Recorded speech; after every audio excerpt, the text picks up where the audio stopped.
Yes. This is a good one. The hottest nude mother-daughter contest. Oh, no. Yeah, I do want to see that. $5,000 prize. We're looking for hot biological mother and daughters to come on the show and get naked for a chance to win $5,000. Alert to Dina and Lindsay Lohan. Right. In our hottest nude mother and daughter contest, go to SiriusXM.com/Howard for rules and info on how to enter. There are rules? Yeah, can you imagine the rules on that contest? Can you imagine? Oh, my goodness. Yeah, there are rules. There should be no rules. It should say, don't worry, there are no rules. Yeah, we've gotten to the point. Yeah. There are no rules. So can my mom and sister enter, or is family members not allowed? I think that's one of the rules, that anybody who's an employee or family member. Because I know my mom and my sister could use $5,000. Yeah, they got all excited, I heard. Yeah. They were trying to enter. They tried to do it under an alias. Howard, look at me. I'm naked on the show. The $5,000 grand prize is provided by CougarLife.com. Of course it is. Do you think we'll even have enough contestants? Will there be contestants? Well, I always, when you first started with the It's Just Wrong, I was like, nobody's going to enter that contest. But we always wind up with contestants. You know what's probably going to happen? Someone's going to say, not that many people enter, so my chance of winning $5,000 are pretty good. That's right. If I enter, I'll win. All right. Meet over 2 million women in their sexual prime at CougarLife.com, by the way, Robin. Okay. Yeah, they check them before they let them on there. They make sure they're in their sexual prime. Yep, your prime. Yep. I got a feeling a lot of federal workers who are not getting paid might enter that hottest nude mother and daughter contest. Hey, you know what? Why Let's not? hope they've been keeping in shape. Yes. Jim, go ahead. You're on the air. In Raleigh, North Carolina, Jim. Good morning. Good morning, Al. Good morning. Are you surprised to hear that David Letterman signed a 2-year contract extension? I am. You always say that every time he extends his contract. No, I'm really surprised because you know what? Someone said to me the other day, why do you think Letterman signed a contract extension? I said, well, obviously he enjoys doing the show, but maybe it's not that simple. Okay, what could it be? I don't get the feeling from watching him or talking with him that he enjoys doing that show on any level. I don't think he enjoys it. I think he just needs to keep doing it. Right. I mean, it's a weird thing to say, but he doesn't. How could he not enjoy it on any level? I don't think he enjoys it. He just doesn't seem to be having that much fun, but hey, God bless him. I think it's great. And I like Dave very much, and I'm glad to see him stick around. I'm a big fan of Dave's. And he's always been great to me. Always. I mean, put me on early in my career when no one else would and gave me a some kind of national exposure. So why would I ever wish ill on Letterman? I think he's terrific. He sent me a little note after our show. I didn't know that. Yeah. What'd he say? Just, wow. Wow is right. It was typical Letterman. It was like, glad you're well. Had no idea you were having such a horrific time. It was really nice of him. It was. Yeah. I got to do more of that. I've heard it said before, Howard, that he was scared when he saw what happened to Johnny. I think he just wants to continue working because he's the same age now as when Johnny retired. Well, what happened to Johnny? Well, I'll tell you what happened to Johnny. Johnny went into retirement and then croaked. I mean, he just did not. It seemed like he kind of disappeared. I think Johnny, in some ways, we thought Johnny would remain in the public consciousness, and he just kind of went away and no one cared. And maybe Letterman doesn't want to disappear like that. Who knows what's in his head? I mean, I think Johnny went away. I don't think he was trying to stay in the public consciousness. I really wish Dave would come on our show. I tell you, Dave, we'll do quid pro quo. I know he's always asking me to go on his show. He'd come on my show in the morning, and we could ask him these questions. I want to do a real in-depth interview about this. Well, he owes us many appearances. He does. He's been on there quite a lot. I've done 3,000 appearances there, and he's done 2 here. Right. But then he did my movie, which counts for 1,000 appearances. But then you still got 2,000 up on it. Yeah. Oh, by the way, I should mention, as long as I'm talking about appearances, I ended up doing the Jerry Seinfeld Comedians in Cars Getting Coffee show. Yeah, as soon as you brought this up, I was like, when we're finished this discussion, I have to find out what happened there. Yeah, I don't know how to quite put it, but it was interesting. I like Jerry very, very much.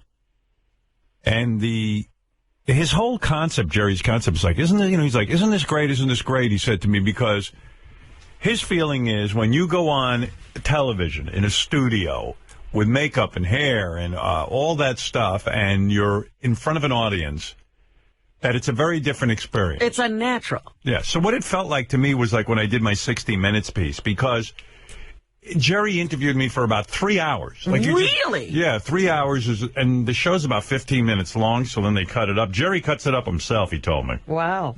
So he actually watches it all back and then edits it. That's a guy with a lot of time on Well, he does. He says that's his only gig, except for doing stand-up. Right. So he likes the show, and I like the show. I actually watched a couple episodes this weekend. You wonder why Letterman's still working. Yeah, maybe. He doesn't want to be like Jerry cutting up 3 hours of tape. Right. Well, anyway, he interviewed me for like 3 hours, picks me up in a car. The car was, I don't know if he wants me to, maybe it's a secret or something, but he picked me up in a car that he felt reflected me, but it didn't reflect me at all. What was the car? It was I don't know if he wants me to say, but it's going to be on the show, no? No, yeah. So maybe that's something that's something to look forward to. The car you're in. I think the people who watch. All right, fuck it. It's a GTO, an old GTO. You know. Wow. A muscle car. And I said, muscle car. And I said, should have been a Dodge Polara. I think it should have been a Valiant. I thought a short yellow bus. But what is this from his personal collection? And he picks a car, or what happens there? It's not his car. It was a car that he borrowed. Yeah, because he's into Porsches and stuff like that. So he felt that this was a car that would reflect my days in Roosevelt. And I said, really? I said, Jerry, what, did people steal this car a lot? Because that's what went on in Roosevelt. I said it was not something that but honestly, I wasn't aware of cars. Right, of course. So I said, if you want to reflect my early days growing up in Roosevelt, you should have picked me up in a police car, which I thought would have been funny. But anyway, we get in the car and we talk for a really long time. And he's sort of leading the conversation? Is he asking you questions? We're just having a conversation. Oh, okay. And we drove to Astoria, Queens. We went to a Greek diner in Astoria, Queens. He had coffee. I don't drink coffee. And he was real important to Jerry for me to eat dessert and stuff. And what did you order? I mean, he was nagging me the whole time. Come on, get something, dessert. I said, well, first we had breakfast, which I had already eaten, so I ordered some smoked salmon and just ate that with some tomato. And then he wanted to order dessert. He thought it'd be good. Who knows? So I said, all right, get a chocolate brownie. I didn't eat it because he was way into it. And then he said, let's go to a supermarket and walk around. I think that'll be funny. So I said to him during the interview, I said, Jerry, don't you want to know where you stand as a comedian if you're in the top 5 of all-time great comedians? Don't you want to know? He goes, well, tell me. I go, well, when we go to the supermarket, I'm going to hold up different items in the supermarket. If you get 3 out of 5 correct, I will tell you if you are in the top 5 comedians of all time. Oh, you mean he has to guess the price? That's right. Okay. Turned it into a game show. Because I thought you wanted him to guess what it was. No, he has to guess the price. And so, but anyway, all of these moments, I don't know what Jerry's going to use because literally the show's 15, 20 minutes. Something like that. Uh-huh. So. Did Jerry guess the things right? Tune in. Tune in. Oh, the whole thing was crazy. It was a lot of fun. I had a good time with him. And, my usual bitching and moaning was kept down to a minimum. It would serve their purpose a lot more if they got it wrapped up in 2 hours. Really? Yeah, I think. Why? Because by the last hour, I was woozy. Well, that's what they're looking for. They're trying to break you down so they get the real you. They got the real me in the first hour, trust me. Well, they don't know that. I got in the car. I saw the little AM radio. I started talking about my dad and the radio and this and that. And it was like, I was off to the races. I don't waste time. I know what they're looking for. Yeah, but is that performing Howard Stern? No, I wasn't performing. It actually took me back to the times that I would sit with my father in the car and we'd listen to the radio. Okay. Not really together. I mean, we were in the car together, but we didn't interact. It was more or less, he'd listen to the radio and tell me to shut up. The good old days. I watched you on the Sunday Morning Today Show. I thought you were very, very good. I thought it was a very good interview and very heartwarming, yeah. Oh, Oh, well, thank you. Yeah, and I love when you talk about me because Robin's like, Howard is my heart. He's a good guy. He was there for me, and I love that. I eat that shit up. Do you? Oh, yeah. Because when I would tell you personally, you'd say, oh, this is embarrassing. But you like it when I'm telling the world. I like it on TV. I have to say. There, I'm happy with it. Okay. Yeah. So then I'll keep it up, because I thought I was still embarrassing you. Thank you so much. Actually, my wife is interviewing Robin today. Yeah. My wife is stopping by at 8 o'clock. She's going to bring some of our kittens in that we are fostering. And when I say fostering, these kittens you'll see are going to their permanent homes today. Ah. But I wanted you to see what a good job we're doing. We take these kittens in that are on death row, basically. They're in municipal shelters. And we get them right before they're about to be euthanized, and we give them a great start in life, socialize them, do the whole thing, and these kittens are really flourishing. And if you want to see all of that, you can go to Bianca's Furry Friends if you're on Facebook. There's a Facebook page where you can see what we're up to. And if anybody wants to adopt a cat, you can do that there, too. So anyway, that's going to come by. We'll do a little public service. Robin is on Dr. Oz today. You actually taped that a while ago. Yeah, that was taped about a week ago or something. Right. Dr. Oz. Everybody loves Dr. Oz. Well, he's America's doctor now, isn't he? He's America's doctor. America's doctor. I was watching Artie Lang on Jimmy Fallon, and he was talking about Dr. Oz, how it seems like every woman, his mom and his sister watch Dr. Oz, and then they get a hold of him. And work him over. Work him over. Like, Artie, do you know about diabetes? And it was hysterical. Very, very funny. And everybody's out with their books. You, Artie, everyone. Artie has a new book? He does. I didn't know that. Yeah. And was watching that. I watch everything. At least I try to. What was I watching the other day? Oh, this was good. This was Jesse Ventura on Good Day New York. Right after he came here, I guess they got a hold of him, and he's like, I thought he couldn't get booked. That's the only show he could get booked on. Governor, how serious are you about 2016? Is this... it depends if everything falls into place. I run to win. I don't run to make a showing, but I need Howard Stern. No, people laugh, but there's a reason. When I ran for governor of Minnesota, I had a statewide radio talk show. I had to come off the air because of FCC. Howard don't have to come off. He's Sirius Satellite. We can use his show to campaign right up to the election. Is he interested, though? Yes. And he really is? I hate the money raising. And Howard's already said, leave the money raising to me. Good. You do it, I'll govern. We like Howard. We like Howard. Yeah. What? I don't know if I want him as my vice president. Exactly. No, thanks. Well, how does she know? She hasn't seen you in the role yet. Remember when nobody wanted Michael Keaton to be Batman? That woman has been to my house at least 5 or 6 times. Yeah, she loves you. She loves me. What do you mean? I don't know if I want him as my vice president. Well, I can't do any worse than anybody else. Vice presidents don't do anything anyway. They act like the guys in office now are doing a great job. There are presidents. There are presidents. There are vice presidents. Really?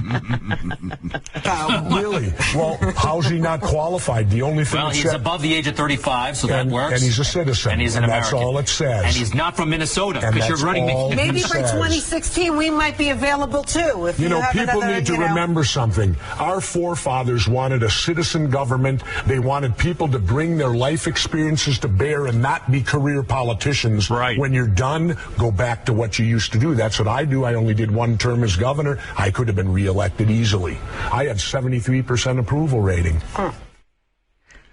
There you go. I didn't know he had 73%. I didn't either, and I didn't know that was his choice to step down. I probably could win that thing with him. Why not do it? Because I am. All right.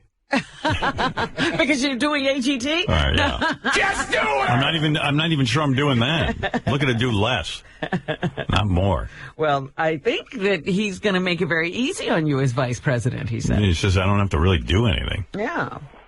Go to a few funerals and that's it.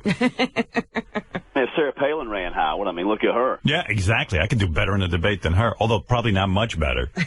Although no, you're a good debater. I can at least answer what periodicals I read. Yeah. It's easy. Screw, Mad Magazine.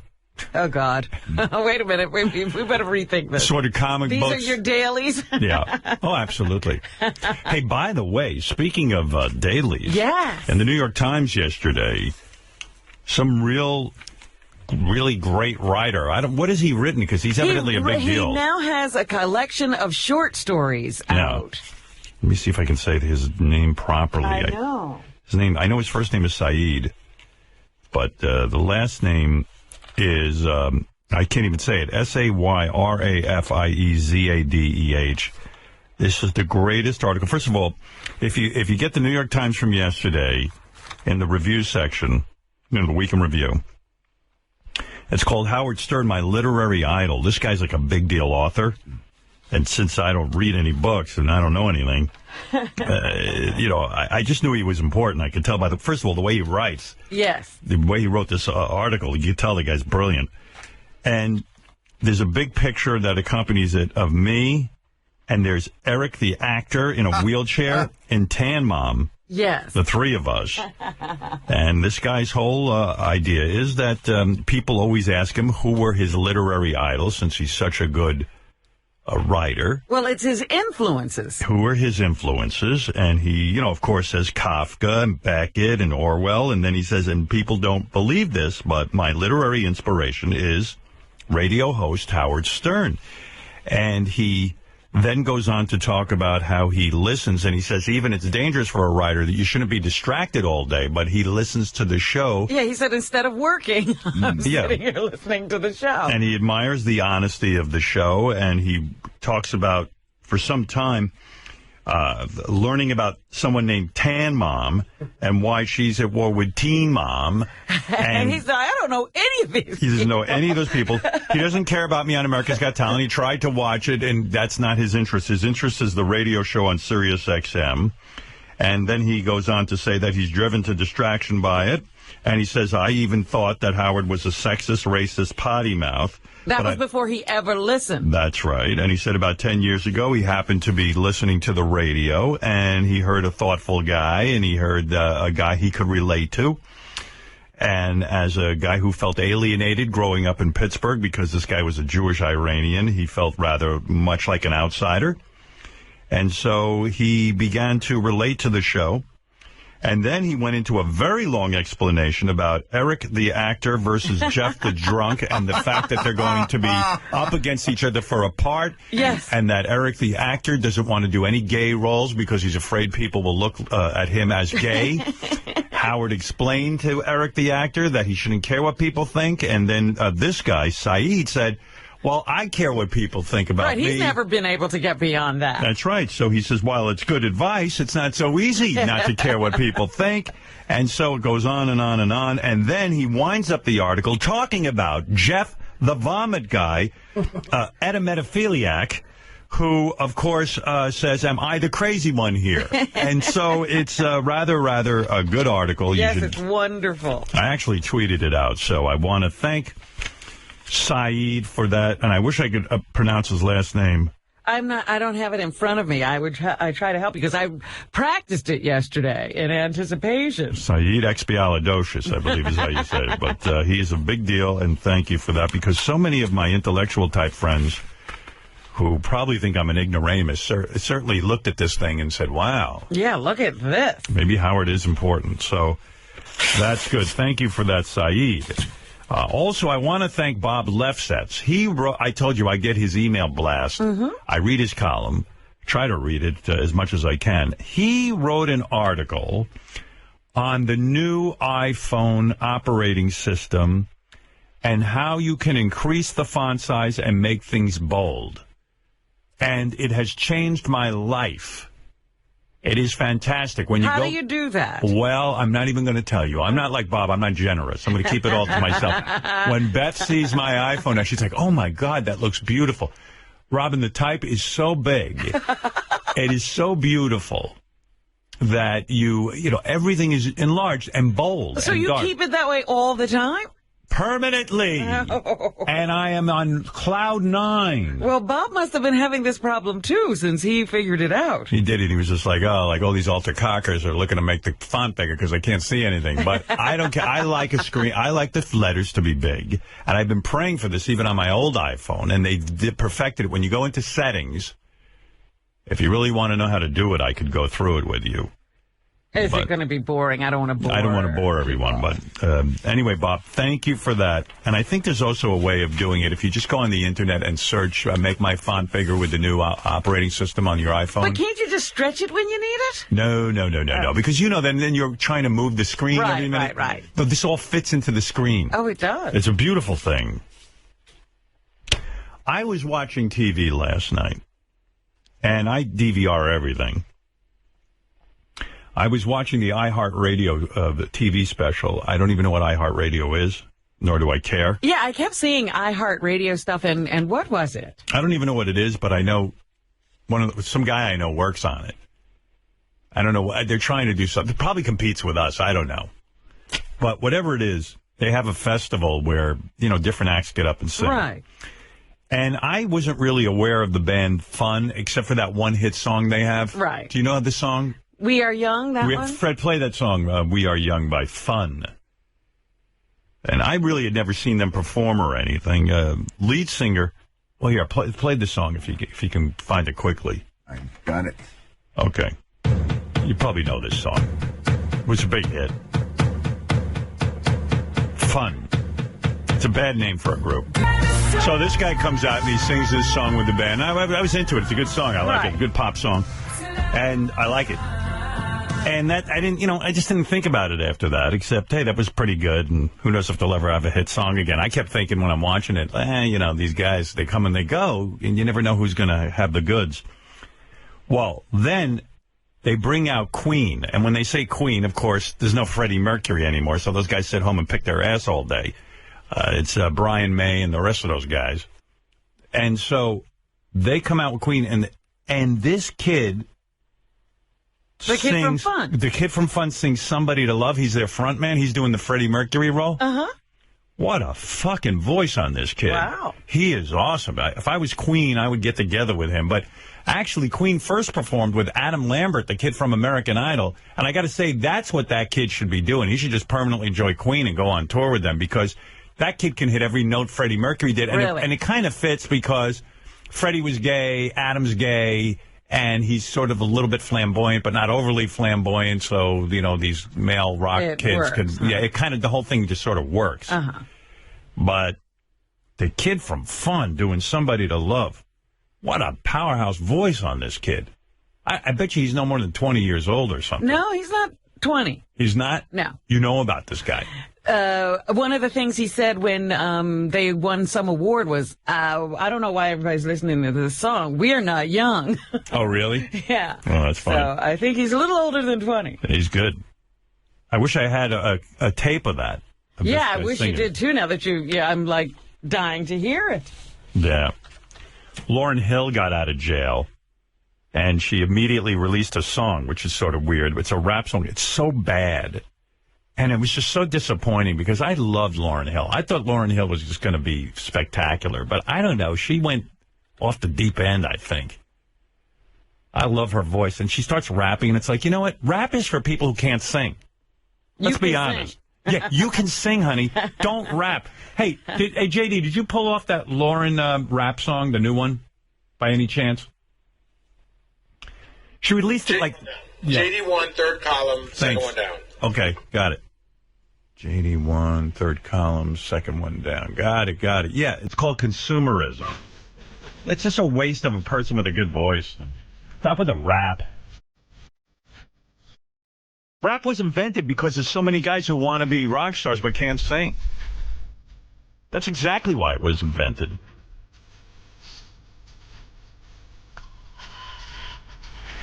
Like, are you listening to the music? Awful.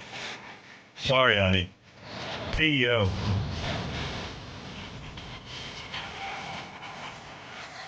Vey. What is that? What is that? She can sing. Sing something. She should do like the guy from Soundgarden and do an Eagles remake or something. Well, I don't think she's interested, Howard. You're saying things about... Bullshit, Robin. Oh, sorry. Who cares what she's interested in? Elvis went to jail and he came up with Jailhouse Rock. I don't know what this is. Yes, Chris, you're on the air. Hey, how you doing? Good morning. I just had a question for you. The other morning I got up early and I saw Yoko Ono on Letterman. Right. And I was just wondering, I don't know, did you see a clip of that? Well, first of all, I don't mind when Yoko goes on a talk show and talks about her life. I like that. I wish she'd come in here and talk about her life, but of course she never would. But she did. Did she talk on Letterman, or did she just do that performance? I just caught the performance. It was insane. I mean, I don't know. I guess through the help of Rolling Stone magazine, she got some credibility. You know, she talks about she's the reason Blondie came about and the whole punk rock scene, and I don't buy any of it. Well, I never heard a performance like that. JD, do you have the Letterman performance Yoko did? Right above the Lauryn Hill song. Thank you. Yeah, the other day when we were playing Pussy Riot, I felt that there was a Yoko. Yeah. In other words, anyone who can't sing, it's a Yoko-influenced song. You have to hear this thing. It's called Cheshire Cat Cry. This is on Letterman. I'm sure Letterman... Cheshire Cat Cry, that's a good name for it. It doesn't matter. This is insane. This is just crazy. The music's pretty good. The band's good because she's got enough money to hire good people. It's like... Here, check this out. This is like insanity. And she's like 70-something years old.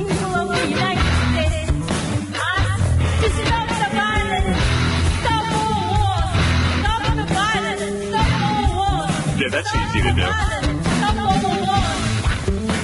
We're going to stop the wars if everybody quits fucking around.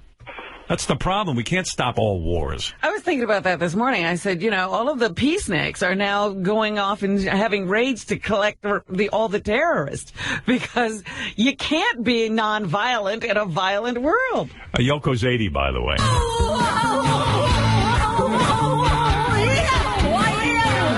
That's why she's doing this at 80? That's out there, man. It's like a goof.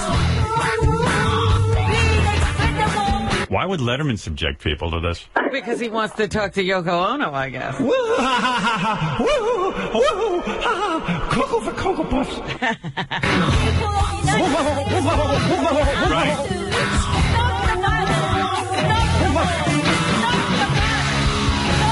Well, they're trying their hardest to drown her out. Right. And she's loud. I'll tell you who doesn't worry about what people think of them. Yoko. She doesn't care.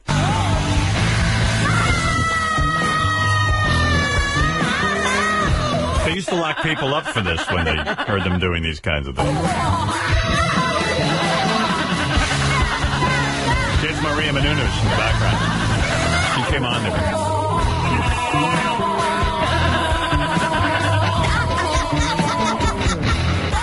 Wow. Maybe they should get together and do something. Fucking crazy, right? Well, was she out? You know, there is going to be a gallery showing of John's artwork. Maybe she's out promoting that. They're going to be auctioning off the artwork of John Lennon. Yoko Ono presents in remembrance of his 73rd birthday. Yes, Matt, you're on the air. Hey now, Howard. Hey now. That Yoko stuff is great. You guys got to play that clip of her during that performance art piece where it sounds like she's having a stroke. What can we do for you, Matt? I saw you on TMZ with Date Night with Beth. I want to know how Date Night was after JD swept her off her feet. Well, I had to win my wife back. She was ready to run off with JD. She was mumbling about spoon collections when she got home. It was crazy. I mean... she goes, how come you don't have a favorite spoon like JD does? And every minute, JD. I had to put a stop to this. I looked at Beth's calendar, and next Monday she's on a date with Steve Brandano. Then she's got the following week a date with Will Murray, and then Jason Kaplan. Well, she's going through the whole staff. But there you go. She'll be in. She'll talk about it, about her big date with JD, among other things. But you two had a good night? We had a good night. Her back? Yeah, there was this guy standing outside the restaurant with a camera, going in, I was in a bitchy mood, so I ignored the guy because he was like, come on, Howard, take a picture. And I was like, fuck this. I don't like taking a picture. I don't look that good. You know, if I look good, I pose for all the pictures. The only reason I don't pose for pictures is because I hate the way I look. I'm not trying to be a dick, and I'm not trying to be like a star. I just hate the way I look, and I don't want those pictures floating around. So after, like, I went in the restaurant. I said to Beth, I feel awful. Like, I don't like blowing somebody off. I'm not a big shot that way. I just look like shit. She goes, yeah. She goes, you don't have to. It's not your responsibility to pose for all those pictures. I said, when we come out, I'll pose for the picture. So we're leaving the restaurant, and then I look over, and the guy, it's not even a guy who wants a picture. He wants a videotape me. But he's got like one of those old VCR cameras. You know what I'm talking about? Like the ones that we used to use. The big old ones? Yeah, like a big old one. And he's standing there, and I go, it must be like a guy from like one of those TMZ things. They buy all that shit. Right. So I was like, you know what? Who cares? I'll talk to the guy. This fucking guy asked me a question. I didn't even know what the hell he was talking about. Here, I'll play this for you. It's crazy. Did you see this? Hello? His question made no sense. Oh, my God, it's Howard Stern and his smoking hot wife, Beth, in New York. All hail the king of all media. They were coming out of Jean Georges. It's a very fancy schmancy restaurant. Overrated. He goes, overrated. It's such a fucking great restaurant. What's overrated about Jean Georges? I had the best meal there ever. Like, it was so good. It's rated. It was ridiculously good. Like, everything you eat there, there's not a bad thing on that menu. Are a serious restaurant snob. Anyway, it's Howard freaking Stern. We never get him. But he won't talk. Can I ask one question? Huge fan, Mr. Stern. All right, go ahead. Okay, one question. Focus. Jeez, there's so much. We can ask him about Robin coming back to the show or boobs. Howard likes boobs. Kim Kardashian has boobs. Nice ones. We can ask him about that. This is it, TMZ camera guy. Don't screw it up. The winner of the AGT was an American. Are becoming un-American? What? This guy goes, the winner of AGT was un-American. Are we becoming un-American? I was like, what is this guy talking about? I don't know if that's what he said exactly. That's what he said. I know it. He said the winner of AGT wasn't American. Yeah, right. Are we becoming un-American? No. Is he becoming an American? No. He said, are we becoming who knows what the fuck this guy said. I'm trying to make sense of it. What the hell just happened? Our camera guy is very, very, very nervous. And he's talking about America's Got Talent because the winner that just happened was a Japanese guy. Oh, that guy? Love that guy. But what about that guy? Howard Stern interview, take 2. Are we coming un-American with our American competitions? The winner was even American. Come on. Stop it. We're all one. Peace and love. Peace and love. Great answer. Bad question. I don't know that. And that was the end of it. Something about being un-American, American. I was up for a good interview, but I was trying to help the guy out. Because, everybody always runs away from those guys and their dumb questions. Now I know why. And I was like, well, what the hell? Just answer the question. Because you look like a douchebag running away from the guy. But my theory was correct. Like, if I shouldn't have talked to him because I look like shit on there. Oh, no. Yeah. I was dressed up. We got all dressed up. I was wearing a suit and everything. And I thought I looked really handsome. And then I saw that TMZ shit. And Beth goes, it's because we were on the steps and the guy was down below, and that's why you look so, you didn't like the way you looked. I go, yeah, that's it. Brad Pitt could be on the steps above and just look like hell. Well, it didn't mess up her look. No, she looked perfect. Beth looked gorgeous. Doesn't matter where you're standing. Yeah, oh, man. Yeah. She can stand on her head. I'm the one who looks like he had a year bout with cancer. The guy should have said to me, was it Robin or was it you who had the cancer? Oh, you're silly. You must have had it. I think they didn't report it properly in the paper. All right, you want to laugh? All right, let me take a break and then you'll laugh. I'm going to play you Mel B making a phony phone call. Okay. Mel B orders breakfast. That's a good one. We'll be back right after these words. Listen to this. Please. The Howard Stern Show. Hey, Tony Danza. Your mic is on. Tony, 1, 2, 3, 4, 5. I'm being on these things. 1, 2, 3, 4, 5. I end up on those news shows so often, you know? And those news shows are terrible. Tony. I'm telling you, I just realized it because I'm hearing the news show in the background. You know, you always think that you're doing those good morning shows, but this is one of those news shows. Yeah, I'm telling you, this is crazy. I don't want to do this. Tony. I'm going to be part of the local news. How exciting. Tony Danza. You never know when people are listening to what you're saying, Tony. You know, right after Murder and Mayhem and the rescue in California, Tony Danza. I'm so excited. Tony, can you hear me now? Yes, I can. Okay, we're going to start the interview now. No murder and mayhem, just the interview about your movie. You ready? All right, fine. Oh, you heard me, huh? Oh, every bit of it. Oh, good. Joining us now is Tony Danza. You know him from Taxi. Taxi. Don't you feel a little bit like that's what you do? I mean, not for nothing. It's not just me who thinks that, by the way. Go ahead. All right. Well, you know, it's how I make my living, so, you know. No, listen, I'm not knocking you. I'm just saying you can't, just don't deny it. You know, please. I don't care. You should make a living. I think that's fine. Okay. The Howard Stern Show.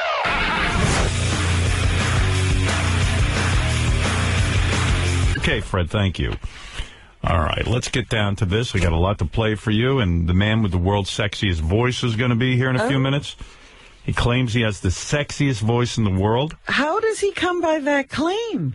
Well, I don't know. That's what we're going to find out, Robin, but that's why you're in restraints today. I don't want you to go berserk. Fred and I are having a contest to see who can hold out the longest on coming. Because with this guy talking? Yeah, I say within 40 seconds, Fred is shooting all over this guy's face. I don't know. I've been listening to a lot of voiceover work. Yeah. And Benji, if I look like I'm about to come, do me a favor and jam your fingers right underneath my balls so I can hold out. That does the trick for me. Really? A shockingly fast pain.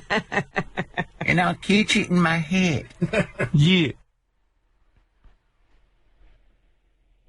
It was weird. We were debating whether to have this guy on, so we had a tape of his voice, and we're playing it, and Benji immediately starts fingering his own asshole.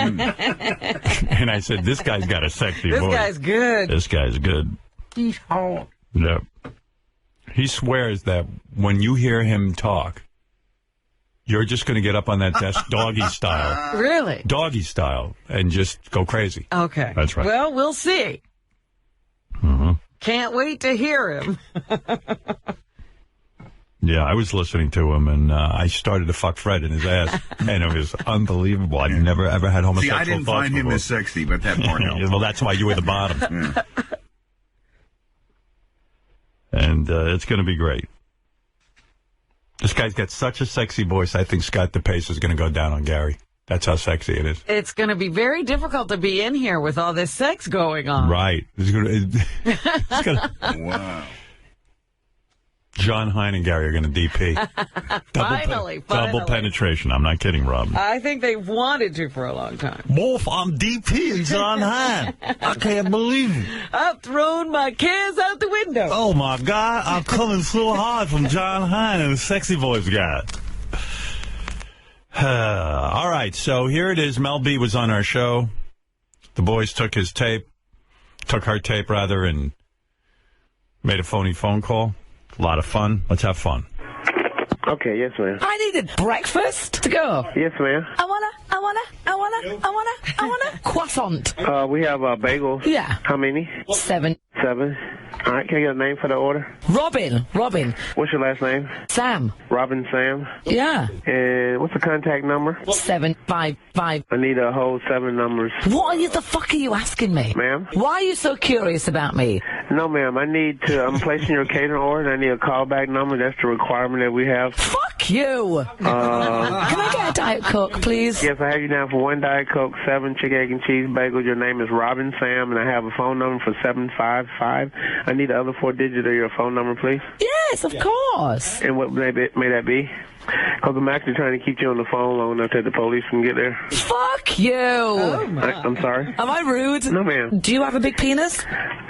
Now you crossing over the line, ma'am. Is it thick or is it thin? Ma'am, this is a business. I know. And if that's all you have the time to do, I prefer you to call another business, please. Shut the fuck up. I'm going to see you at work tonight, and I'm going to slap you on the fucking head.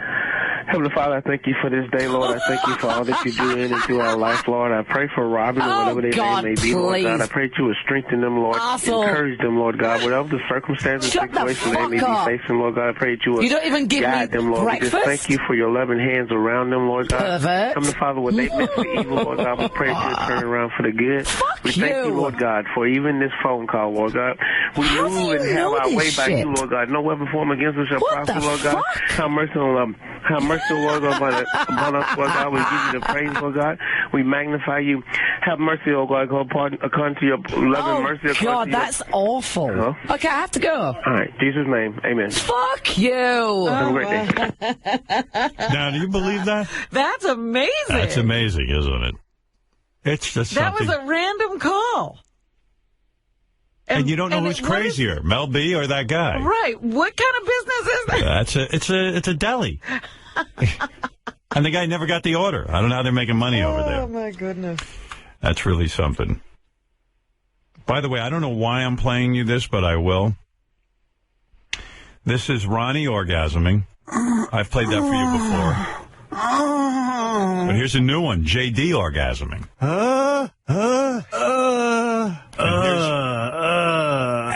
And if that doesn't disturb you enough, here's Scott the engineer. Slow down. Easy. Easy. I know. That's what he said. Don't act like you don't know that sound, Robin. You've probably slept with him. I know. Wow.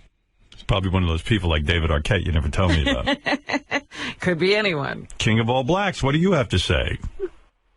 Yeah, I saw your picture, man, on Twitter, man. You look pretty good, man. You was in some type of brownstone or something and said waiting for Jerry. Oh yeah. That was I was shooting Comedians in Cars Getting Coffee, which is Jerry Seinfeld's show.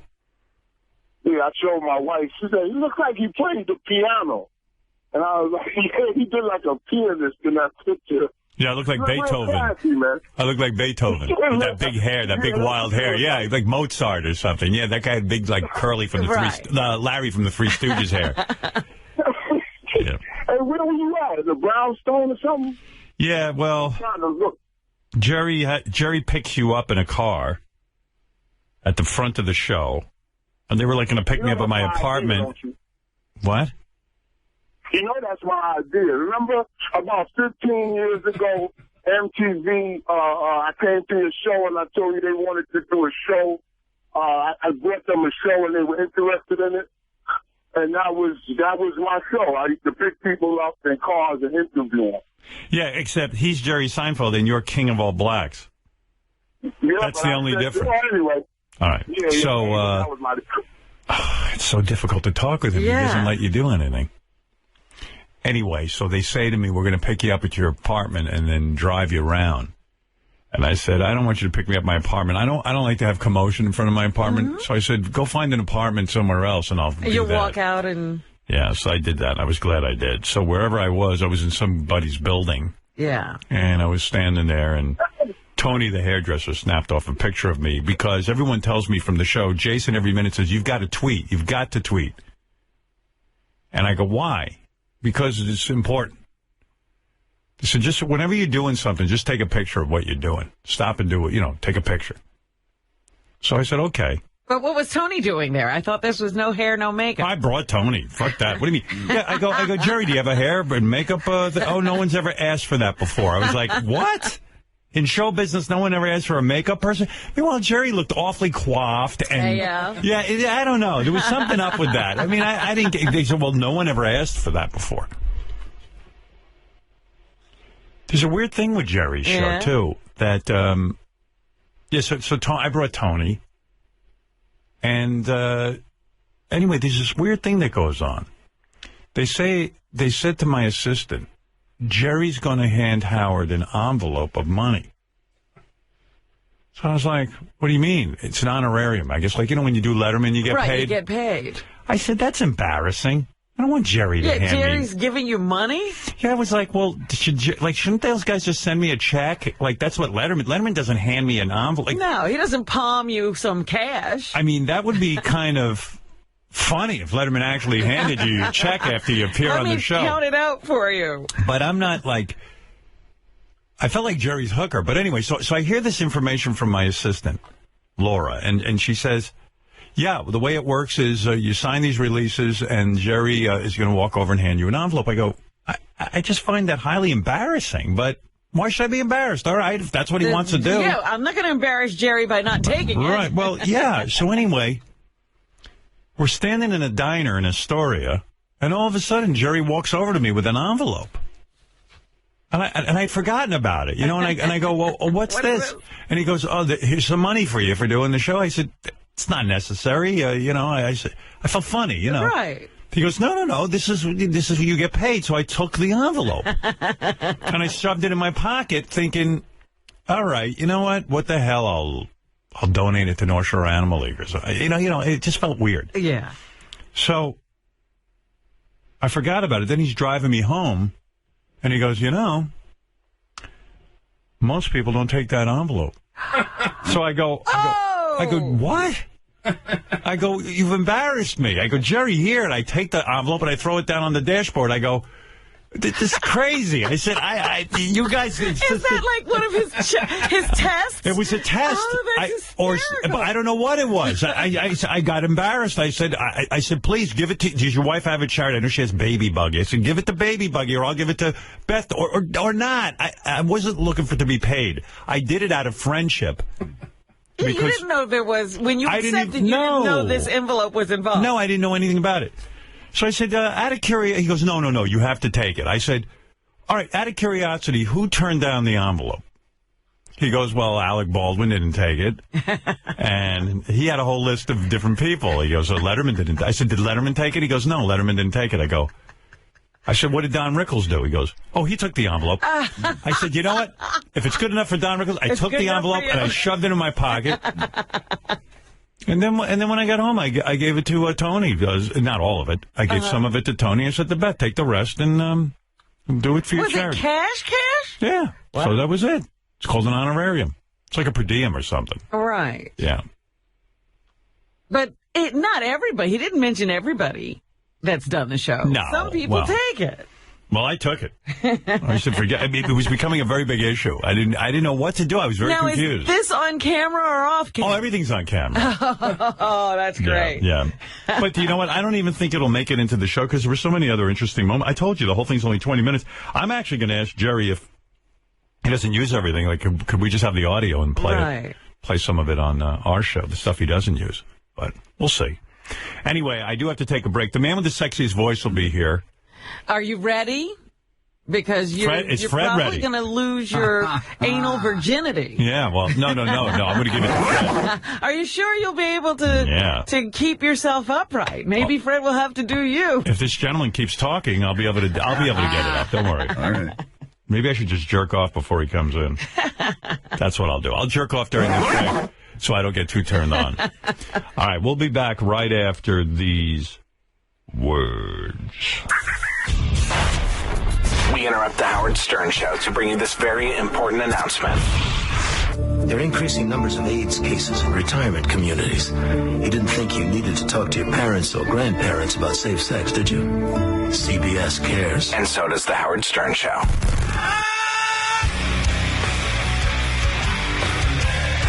Okay, let me meet the guy with the sexy voice. Robin, hold on to yourself. All right. Try not to get up on all fours, doggy style. Try to maintain some decorum. This is Joe Pomerico. Joe, let's hear this. Joe's a young guy. Joe's a young, good-looking guy. He's got the attitude, the swagger. How you doing?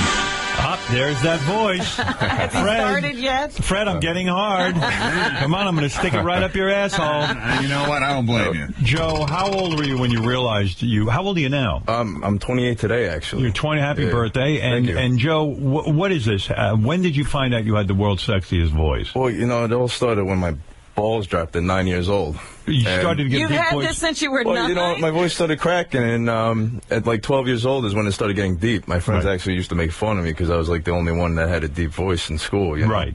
And by the time I was 15, I had girls telling me that, like, damn, your voice is deep, it's sexy, and whatever. And when I was 18, I started playing Xbox, right? And, you know, there's people all over. Isn't that a little late to start playing Xbox, 18? I mean, online. That's when online came around. Okay, take it easy. Yeah. All right. I'm not trying to put you down. Go ahead. No. So usually when most people are going to college. Did you go to college at all? I did. You did? Okay, good. Went all to right. film school. Excellent. So... yeah, and, you know, people started, women started asking me to, like, talk dirty to them online. Right. Oh, did you do that for a while? Yeah. Can you make money doing that? You know what? I try calling these phone lines, but they say you got to talk to guys, and there's no market for it. I was like, I'm good. Thank you. No, you got to do gay phone lines. Yeah, women aren't going to pay for that. No, women don't care. They want it for free. Yeah, they don't want to hear some guy. They want to give it a paycheck is what they want. Exactly. So what are you doing now that you have the sexiest voice? What are you doing with this sexy voice? So I actually started writing these short erotic series. Go ahead. And I recorded them myself and wrote them. Didn't take me long, actually. Are they targeted to women? Yes. Yeah. Erotic women like erotic stories. Right. And you read them, and what happens? These women come immediately from this? Yeah, I mean, that's the thing. It's like I'll start reading them, even if I just talk about nothing. You know, I could be talking about going to the supermarket, and it's late night, and then all of a sudden I start hearing moans on the phone. Exactly. You know, and then it's like, okay, I see where this is going. Maybe Robin, are you feeling anything? No. No. Wait. You're a tough subject. Yeah. You know, she just got over an illness, that's why. I was happy to see you back, though. Thank you. Joe, do me a favor, and Benji, finger my asshole while Joe does this. Maybe you need some help. Yeah. Just use your middle finger and just gently rub on the outside of my asshole. Read a little bit. Can you do a little bit of erotic story for us? So this is something you wrote. Yeah, I got a page here. Don't do a whole fucking page. Give me a couple of lines. Just get to the good stuff. Get to the good stuff. All right. We'll baby, I fucked you so hard. Did you write this or did he? Oh, right. Yeah. Here, let's go. Give me 2 or 3 lines. 2 or 3 lines? Yeah, go all ahead. right. Bruce Holt. You feel sexy? All right, just calm down now and do this the right way. Go ahead. All right, go ahead. Bruce holds his dick and teases it in between the cheeks. The cold tip of it gives Victoria a chill throughout her body. As it separates from her tight, wet pussy, he reaches around and slowly massages her beautifully moist bottom lips. She begs for him inside her. He dives in. She screams of lust and orgasmic, unrestrained excitement as the flock of pigeons take off from the passionate racket piercing through the isolated paw. Oh, man. You're feeling it, right? Oh, yeah, man. Awesome. Yeah. So, Robin, I saw you touching yourself. Right. It worked.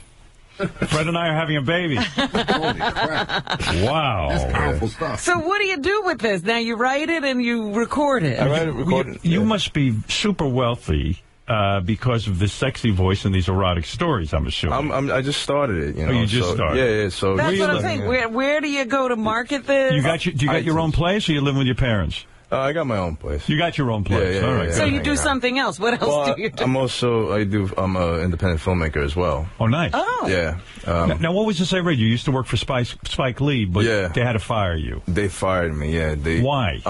Well, I never got an explanation, actually. You know, and it always seems like, you know, it's the middleman in these businesses that's try to take you down. Because I'm the type of person that likes to go to the source. Right. You know, because I'm young. It's like, how am I going to make it in this business if I don't open my mouth and talk to the people, you know? But so what happened? You were talking to Spike too much and they maybe got rid of you? Yeah, there's a lot of jealousy happening over there. Let me get this straight. Yeah. You're working for Spike, and because you're a guy who goes right to the source, you start palling around with Spike, and the other fucking guys get jealous. Yeah. That's it. That's it, you know? Are you sure it wasn't Spike that said, get this guy away from me? That's what I'm guessing. Game, you know? Well, first of all, I'm figuring Spike couldn't stop coming every time he heard you talk. Oh, man. That's what it was.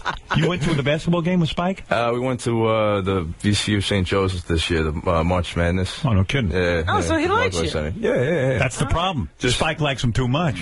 Seniority rules. Exactly. It's unfortunate, you know? Yeah. So all right, what are we going to do with your sexy voice now? I mean, what's the plan? You're going to sell these tapes, right?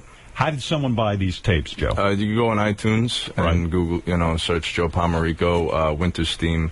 Pomarico. Winter Steam is the name of these poems? Yes. Did you tell your parents about this business? Of course. They like it, or they think you're a nut? You know, they think it's weird, obviously. My family... Yeah, why don't you go under an assumed name? Why are you blackening the family name. Why not? Well, what's wrong? What's he doing wrong? Yeah. Hey, do me a favor. Robin has a new book out. Try reading some of this. Oh, my God. This is a paragraph from Robin's book. See if you can make it sexy, Joe, with your sexy voice. You right? want me to read it? Yeah, but read it sexy. Read it sexy. Yeah, as sexy as you can for the ladies. Go ahead. All right. Grilling is my favorite way to get the most flavor out of vegetables. It lends a smokiness that accentuates vegetables' naturally nutty taste and brings out their surprisingly meaty texture. I love adding grilled veggies to wraps, topping them with fresh tomato sauce or oven roasted tomatoes. You better practice. Yeah, I know. That ain't so sexy. It's not so sexy anymore. Like I'm in third grade. The words are a little bigger than bottom lips or something. I could do that sexier. But, get to the last line on there. Or the ultimate, smothering them in tangy barbecue sauce hot off the grill. Hell, pile them on a bun like a pulled pork sandwich. Yeah, you like that, Exactly. Right. You got a girlfriend, or what's your story? I'm dating. You're dating? Yeah. You're fucking a couple of different broads? Nah, not like a... Do you ever... No? Do you ever what was that he said? In other words, you are, but you don't want to say it, because the other ones will figure it out. Yeah, right. Do you ever whisper shit into these girls' ears? Would you sexy voice? That gets them off. Absolutely, yeah.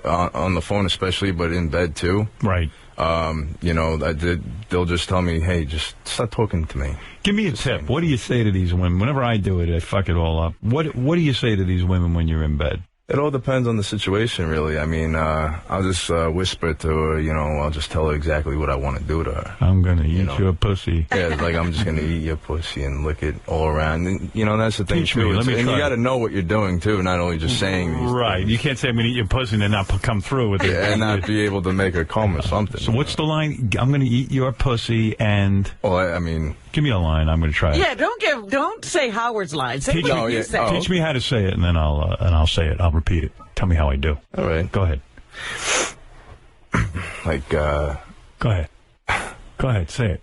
I want to bend you over, pinch your nipples, and spank your ass while I pull your hair back and lick the side of your neck. Let me try that on Fred. Fred, look at me. Try that. Get over here, Fred. Fred, I want to bend you over and lick your fucking asshole and suck your cock off like a fucking maniac, okay? You hear what I'm saying, motherfucker? Fred? Needs work. Needs work. Fred's still left. Sorry, I'm not Joe. Joe's got something. Joe Pomerico's erotic stories are available on iTunes and Amazon.com. Whose idea was this? This was actually... at the mental institution. Listen, you never know. Things can take off. Yeah, exactly. If you don't put it out there, you never know. Well, that's what I'm saying, because a lot of these things are written by women, and then where do you see a young guy my age writing this stuff and, Look at this 50 Shades of Grey, my friend. I know. You're like the modern-day 50 Shades of Grey. And I heard that's like, I never read it, but I heard it's like written like a child wrote it. Not to talk bad about it, but, whatever, There's like a so you're a child. You can write. Thank you. Well, you're a good-looking dude, too. These women like that. Usually, a lot of times, with the guy with the world's sexiest voice looks like a fucking bushead. Exactly. That's what I expected. Right. You're like, hey, guy's on the phone. He says he's a big fan of your work. He's gone to the website and everything, and he wants to talk sexy as well. All right, let's hear him. Let's see if he's good at it. Go ahead, sir.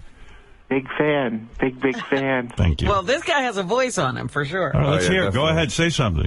Keep talking. I'm getting ready to come. Kind of sounds like Eric the Midget a little bit.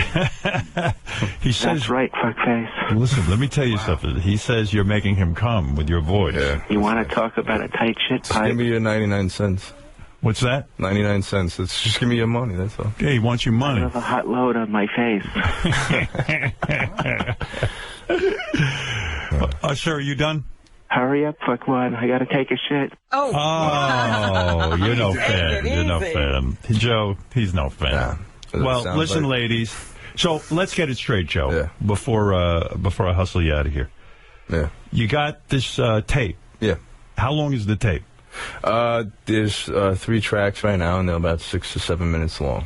99 cents. 99 cents each. Now, have you been selling any? Yeah, I haven't gotten my first report yet because I started this year, so I'm just waiting on my first quote. And you're not gay, so you'll never market this stuff to men? No, but, you know, I have girlfriends that have gay friends that enjoy it, apparently, so it's just like, hey, why not, you know? It's a win-win situation. Yeah. If so, and they go there, and you can download one of the sexy stories. Yep. You read it to them. Yep. And the women can, I guess, pleasure themselves. Do whatever they want. I've read them to them before, and, like, you know, women were like, listen, I got to go home to my dildo, you know? Really? Stuff like that, yeah. Really? In other words, you test marketed this. Absolutely. You sat in a room with some women or a woman, and you read to them. Yeah, and I read it. And the woman said, I got to go home now and use a dildo. Yeah. You're kidding me. And all this started from my short films, from writing my scripts. Yeah. Because I have some award-winning short films as well that are very dramatic. I actually did one about my grandfather, but that's another story. Right. There was no dildos in that. There was nothing erotic about that. An erotic movie about your grandfather. That I'd go see. Because I'm an artist as well, but I wrote these love scenes in there, and they were taken back by it. And I was like, you know what? This is just basic shit I've written. I could write something more detailed. There's than a this. woman on our phone, Joe, who says she wants to talk dirty with you. This might be good. All right, ma'am. Say what you want to Joe. Joe, try and work with her a little bit, if you Try and work with her. All right. Yes, ma'am. Hello? Hello? I'm going to rub my pussy juice on your face. Joe, what do you say to that? Are you sure that's a woman? I'm lifting my skirt and my giant panties. Yeah. And there's balls hanging down from the side. I don't know. I I'm think parting the hairs. And I forgot to mention my penis is tucked in my asshole. Oh, this is good. The two of you are vibing. Go ahead. I forgot there's a dead fish in my pussy. Oh, wow. All right, man. Go get a loaf of bread. We'll make some pussy juice and fish sandwiches. Man. I'll have your father rub his ball cheese on you. All right, ma'am. You're off the I'm going to chart. have you nibble on his ball cheese. Ma'am. Because believe you me, he'll have it out with you if you don't take your pussy juice to the face. All right, thank you. Well, now accept your pussy juice on your face. I'll accept your pussy juice. Joe, she doesn't seem to need you at all. No, She's I out for the guess races. not. Yeah. Howard. Yes. And we'll top it off with a little ball cheese. Put your pussy juice on your face. Let me try and talk dirty for the. That's right. Hey, honey. You're my son.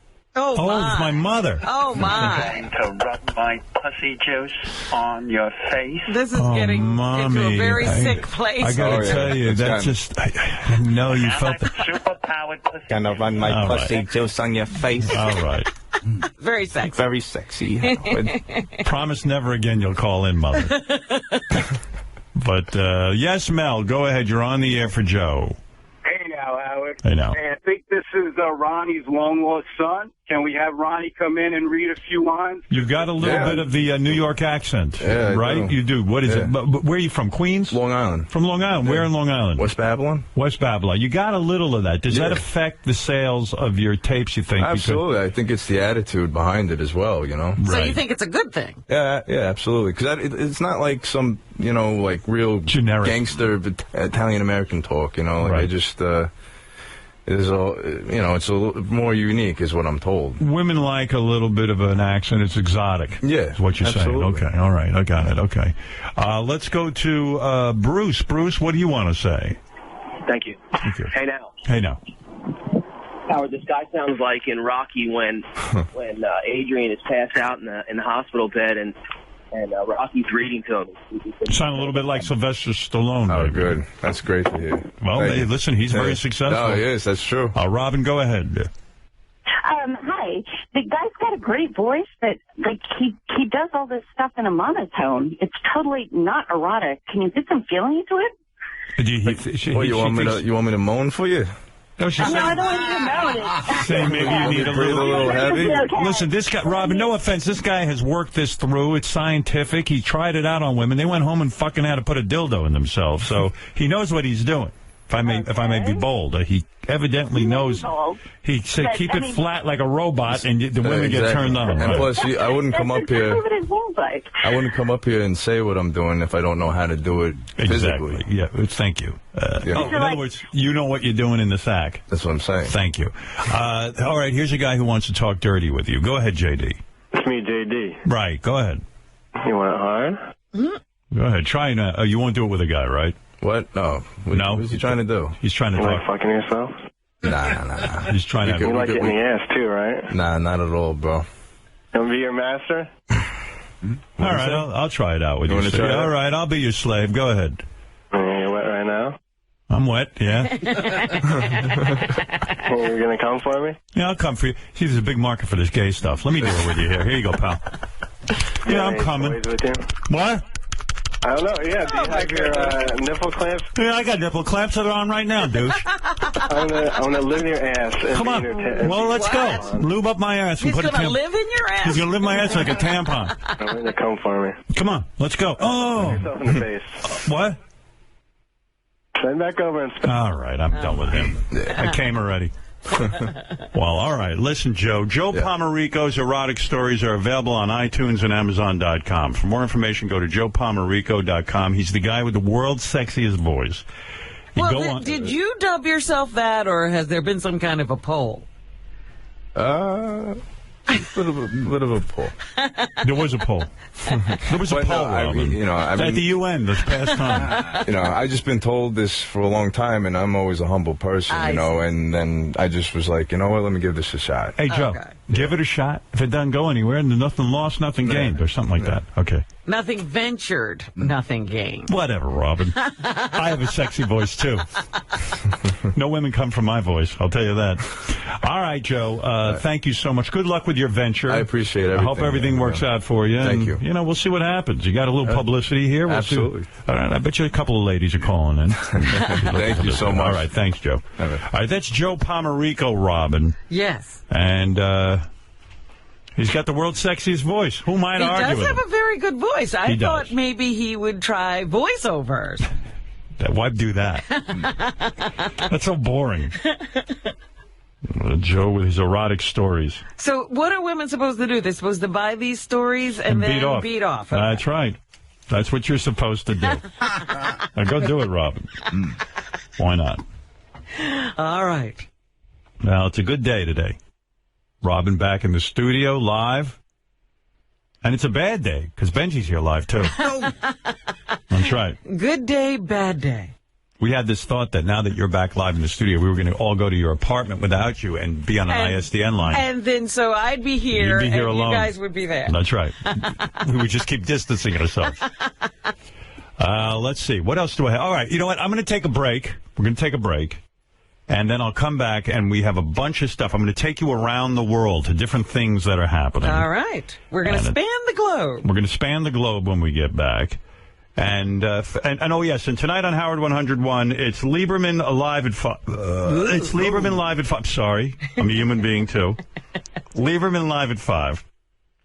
And at 7 p.m. tonight, I do want to remind you, the Private Parts 20th anniversary special is going on. The boys worked hard on this. Yes, it's 20 years ago I wrote this book. I was buried in my basement with Judith Regan. Private Parts is 20 years old? I was buried in my basement with Judith Regan and Larry Ratso Sloman 20 years ago. And let me tell you, what a dynamic that was. And, yes, the best-selling book 20 years ago. Wow. There it is. So there's going to be a whole special tonight at 7 o'clock. Private Parts Anniversary Special on Howard 101. We'll be back right after these words. This is Hardball with Chris Matthews. It's all going to China, Chris, and there's nothing to stop it. And both parties are involved in it. Both parties are complicit. Okay, Pat Buchanan, Gene Robinson, thank you both. Play Hardball with us again tomorrow. Tuesday, our guests will include President Bush's sister, Dora Bush-Cook. Dora Bush-Cook. The Howard Stern Show. If you fuck up, we'll be there. His voice echoes in eternity. Get your tickets now. Yes, quickly. They're going fast. It's a big one. Isn't that great? Just those clips alone sell it. That's all you need to hear. Now it's time for the Whack Pack Clip of the Week. Yes! It's the Whack Packer Clip of the Week. All right, who made it this week? It's Underdog Lady talking to Shuli. Yes, Shuli is like Underdog Lady's boyfriend now. I've never seen her take to a reporter so much like this. So this is amazing. He's really connected with her. Underdog Lady on the phone with Shuli, my favorite clip, as they do cat and dog impressions. Give me your best cat sound. I would love to hear that. Here, kitty, kitty. Here, kitty. Now give me your... With the cats I've owned over the decades, I became familiar with how they sounded. Can you do a dog sound? Wow. Can I say goodbye to my friend the kitty cat? Yeah, I guess so. Bye, kitty cat. And bye, doggy. I didn't forget about you either. There it is. Whack Pack Clip of the Week. Yes! It's the Whack Packer Clip of the Week. Yes, Mark, you're on the air in Boston. Hey now. Hey now. Hey, did Beth hear Jerry O'Connell's comment about Rebecca liking Mandingo porn? I told her about it. She didn't hear it directly, but I told her about it. What'd she think? She didn't know what to think. She said, Jerry must be, you must love him as a guest because he talks about everything. And I said, yeah. Okay. No, I didn't know. I didn't know if she might have like a hidden kind of thing where she would say, oh yeah, I kind of like watching different things. You mean you thought that Beth would suddenly open up about her own sexuality and floor me with something like she wants me to sit in the corner and watch her fuck a bunch of black guys? Well, not that exactly. I see. All right. Well, that didn't happen. All right, goodbye. I've been telling Scott for years about these wires underneath my console, and he insists there aren't any, but I keep pulling them out. What? How could there not be any if you keep hitting them? Well, I brought him in, and he said to Gary, Howard is not, there are absolutely no wires there. So he comes in, and I take the wires. Scott, I got to say, I said the wires are making the monitors blink, and Scott said that's impossible. That's what he did. So he came in, and I hit my foot into the wires, and all the monitors blinked, and he went, oh. Whoops. It's got to be addressed in a major way. There's huge wires just hanging out on the floor. And when I touch them, the whole system goes blank. That's that. But people fight me around here. What can I say? All right, let's see if I can't get to a couple of things. All right, there's a big A-Rod protest. There's a Hispanic group, well, quite a sizable group. How many people are out there, 40 or 50? They're out there chanting because they support A-Rod. Their theory is that he is being targeted because he is Hispanic. Are you sure they're not being paid? I don't know. I can't imagine there's a group of people who just spontaneously show up for A-Rod. You are so suspicious.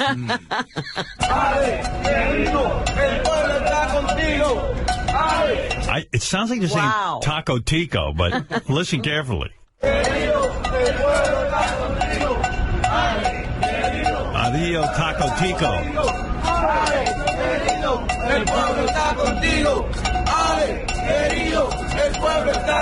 All right, let's find out what everybody's talking about. Okay. Here. Why do you think they're singling out A-Rod? Because he's a Latino. If A-Rod were Jewish, would he be going through this right now? Definitely not. They own the world over here, and they have a lot of people backing them up. Do you think George Zimmerman, another Hispanic, was wrongfully singled out because he was Spanish? Definitely. I agree 100% on that question, too. Okay. Who is that they were asking? George Zimmerman. Oh, my goodness. Yeah, it's a big protest going on out there. Do you find the NBA to be racist in this incident? Right, so Sal, of course, doesn't know the difference, so he calls it the NBA. NBA. It's the MLB, Major League Baseball, we're talking about, and no one at the protest appears to know the difference anyway. Do you find the NBA to be racist in this incident? The Major Baseball League? Yeah, yes. Would be MBL? Major Baseball League, right? Is that what they call it, the MBL? Yeah. You find, in this case, the Major Baseball League to be racist? I think all they want is to take back the money that they promised to give him. If you could talk to the commissioner right now, what would you say to him? Tell him to take his thoughts and put him up his ass. Take his logic and put it up his ass. I mean, he's totally wrong about what he's doing to this man. Would that be gay if you took your own logic and put it up your ass? Major, what did Sal call it? Major Baseball League? Yeah, the MBL. The MBL. What do you think of the Major Baseball League? Who do you trust more, A-Rod or Howard Stern? A-Rod, because Howard Stern talks a lot of shit. What is it about him that you don't trust? I wouldn't trust him with my wife. Would he be a good representative of the Hispanic people? Stay Jewish, Howard. Just stay real Jewish. Does he have a Hispanic look to him at all? He's got that nose. He's got that Jewish nose. Well, who the hell could mistake that nose anyway? I mean, there's some Spanish people with big noses, but not like that one. This guy's not winning me over to his cause, I'll be honest with you. Well, he's upset about racism. Right. And he's the most racist of all. He should be upset with himself. This is some protest. Who do you trust more, A-Rod or Howard Stern? A-Rod. How come? It comes out like in the blood, you know. I just feel that, you know, he deserves our support. How would you feel if Howard Stern was Spanish? Do you think he would be a good representative of the Spanish people? No, the two mixes, they don't mix well, you know? Nah, I'd be terrible. What doesn't mix well? You know what he's talking about. This doesn't mix. I told you I'm going to take you all over the world, so let me take you all over the world. This is a line that we found for the game Zelda. Don't ask me what the game Zelda is. It's a video game, but I know about some of these games. But Zelda I never heard of. But there's a line like blocks long for Zelda. I think I saw this. There are people lying all over the streets of New York for different reasons, and every time I'd come upon one group of, sleeping bagged people, I'd say, what is that for? Oh, there's a new game coming out. Everything is games. Used to be rock stars people would wait online for. Now it's games. What are you here for? Zelda Wind Waker HD, the Ganondorf figurine. And what's so important about this game? The Ganondorf figurine, and it's a remake of a GameCube game that I already love and enjoy. Have you ever cried over a video game? There are some sad moments, like Mother 3 and Super Paper Mario ending, and... You understand anything he's saying? No. Right. But it's pretty cool, right? It's amazing. He's excited. He's an excited Zelda fan. Some Zelda games are pretty touching as well, so yeah. So you get bummed out when the game ends? Yeah, because, you finish the game and it's, we had a guy in here with the world's sexiest voice. This guy has the world's least sexy voice. Dang it. No. The Zelda game line gets weirder. How long have you been waiting? I'm sure. It's got to be. How long have you been waiting? 5 days. 5 days so far. 5 fucking days for a game. But you know when the game is coming out. It's not like it's going to be a surprise when it comes out. Does anybody work anymore? No, I'm telling you, there are people sleeping all over New York on sidewalks. That's why I do get pissed off when I hear this guy de Blasio talking about he's going to increase taxes on people. I'm like, yeah, great. So fucking guys can hang out on game lines, grown adults? What is this bullshit? I'm getting a little fed up. Just get me a little bit aggravated. You should see the fucking taxes that you pay here in New York City. Yeah, I see them. And so these scumbags can stay on a game line. If you could have sex with one video game character, who would you choose and why? Well, I'm not straight. Link, I guess. Because blue eyes and blonde hair. If you had to guess, how many inches Link was packing in his pants? Link. Penis-wise, what would you say? 7 or 8 inches. We're talking about a character in a game. Right, a cartoon or something. What gives you that idea? Just his height. Do you have a favorite Zelda character that you could imitate? Bowser? Nice. Good impression. Anybody play this game, Zelda? Anybody know what we're talking about here? Sounds like a bunch of freaks playing that one. I mean, that first dude, that voice is fucking crazy. There are women gamers, though. Here you go. How many days have you been waiting in line? 4 days, counting today. 4 days. What's the longest amount of time you've spent playing a video game?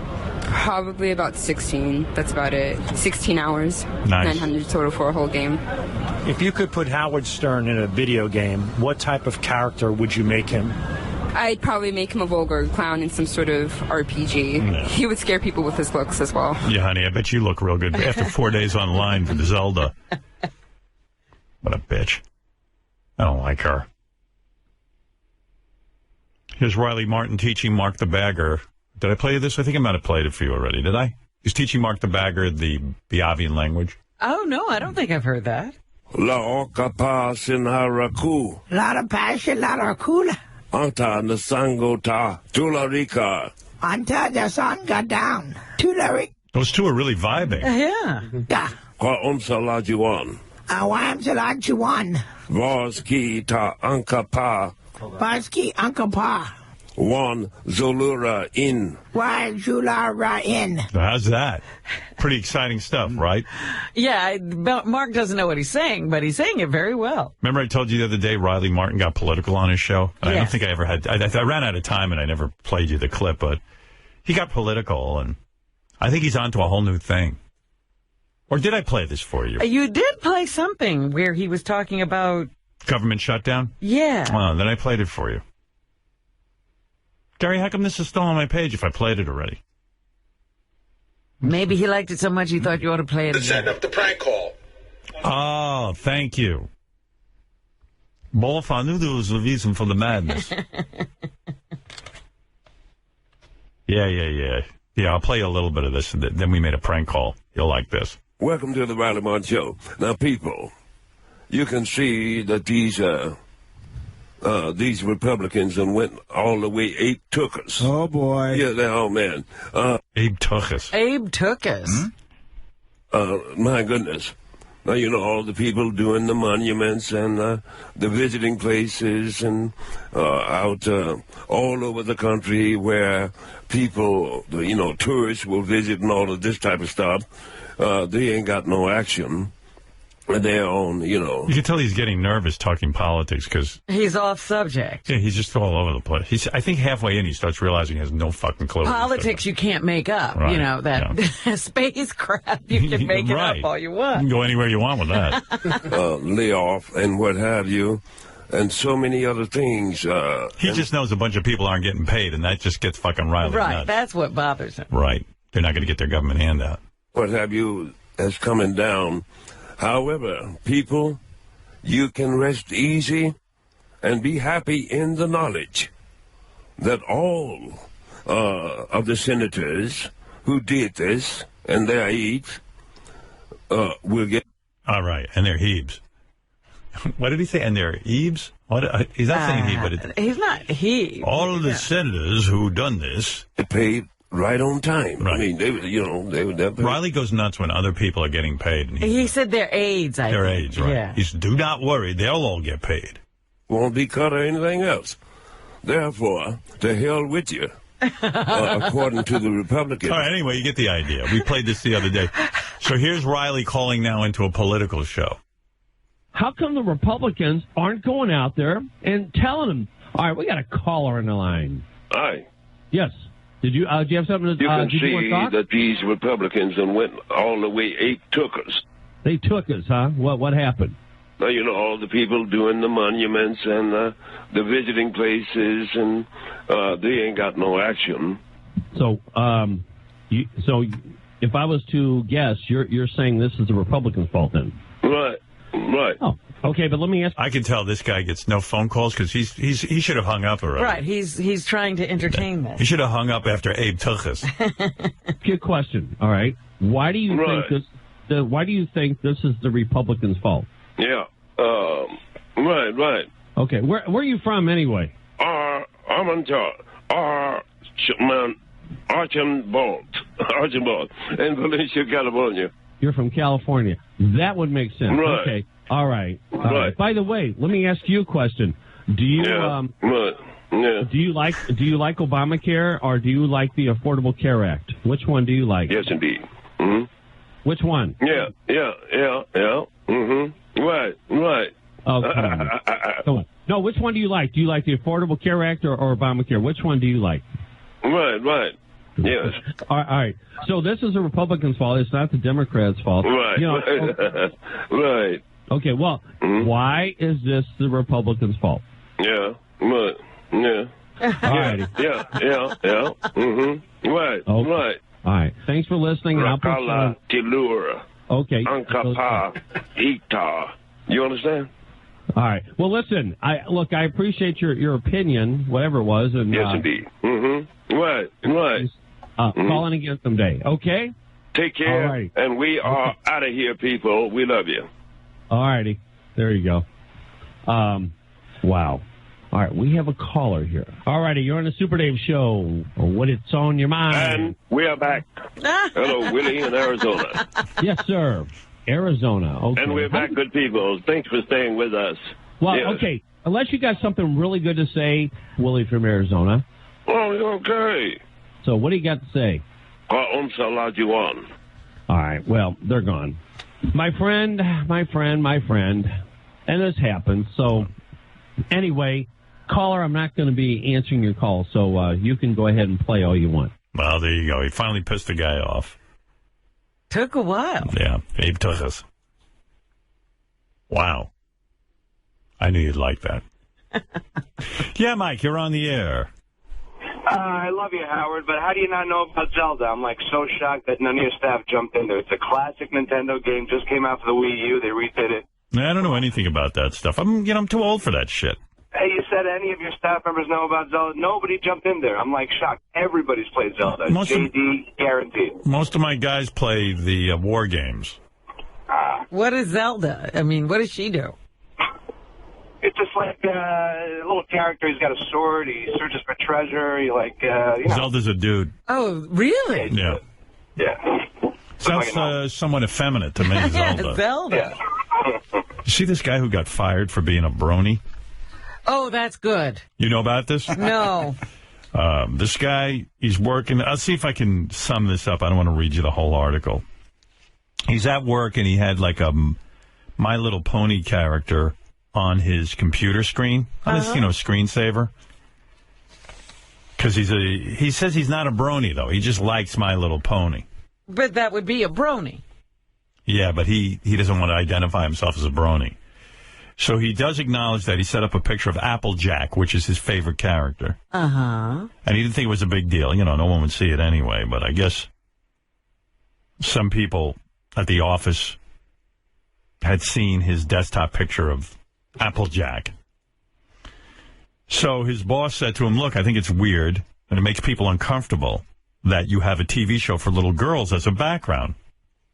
And so the guy said, okay, I'll take it down. So he took off his picture of Applejack. And then the boss brought his daughter by. The daughter's 9 years old. She comes in wearing a Rainbow Dash shirt, which is one of the characters on My Little Pony. Uh-huh.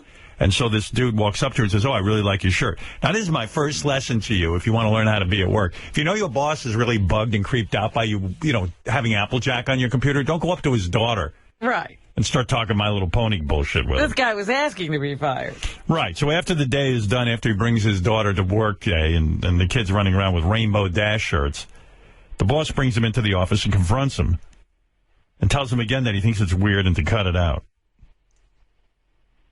And then he says to his boss, instead of just saying, yes, sir, right, he says, well, it's no different than people pulling my son aside and talking about sports with him and stuff. So that's not the right answer. You just go, okay, no problem. He's going to argue it, kind of like Benji. Yeah. Hey, my son comes here and he don't do that. Nothing wrong with it. It's okay to do that. It's the same. It's right. Same thing. I can compliment him on his boner. So then all the coworkers start teasing this guy relentlessly because he deserves it. 2 straight days they tease him. People start saying stuff to him in the hallways like showing, this is a girl show and things like that. The brilliant coworkers go up to this guy and go, you like a show for girls. That was the quote. And stuff. You like a show for girls and stuff. So you can tell it must be a whole office of idiots. What is this office? What are they doing? You know what? It's a typical office. That's why I say it's not hard to rise up in business. Most people are imbeciles. They're busy worrying about My Little Pony. Well, anyway, after all the teasing and everything else, this guy's pulled into the boss's office again and told that he's making all of the employees uncomfortable and that they have to be let go. And then this guy goes, what the fuck? I don't even think they can fire me for being a brony. So he calls up Human Resources to get some answers. But, and then so now it's going on everywhere. Having a business nowadays is like running a kindergarten. Yes. Everyone with their individuality and their bullshit and the shit and they bring to work. And everybody with their rights. You always hear about these rights. I have my rights. Well, and anyway, this guy does say that there's a happy ending to this story because he got another job somewhere. So there it is. I wonder what he does. Yeah, with better pay and better benefits. Well, good for him. This was a great thing then. There it is. Now you know the rest of the story. We heard already from the man with the sexiest voice. We talked about J.D. and Beth's date. Beth will be in, my wife. She's going to promote a few things and talk about her fantastic life with me, how happy she is, and what a great husband I am. I'm assuming that's what she's going to want to talk about.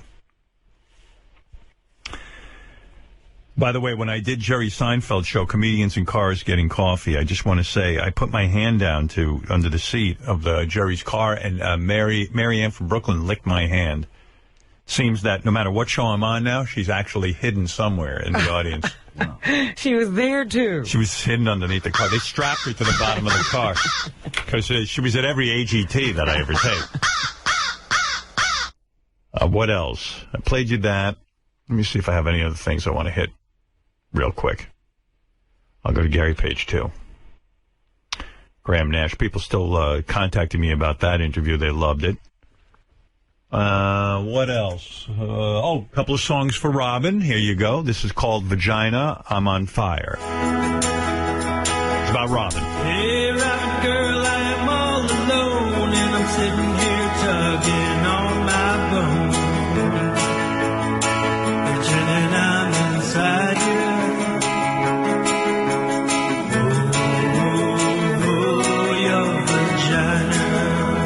Vagina, Robin. Song about Robin's vagina. Oh, Robin, baby, your tits are huge. When I think about them, I squirt my goo. Nice.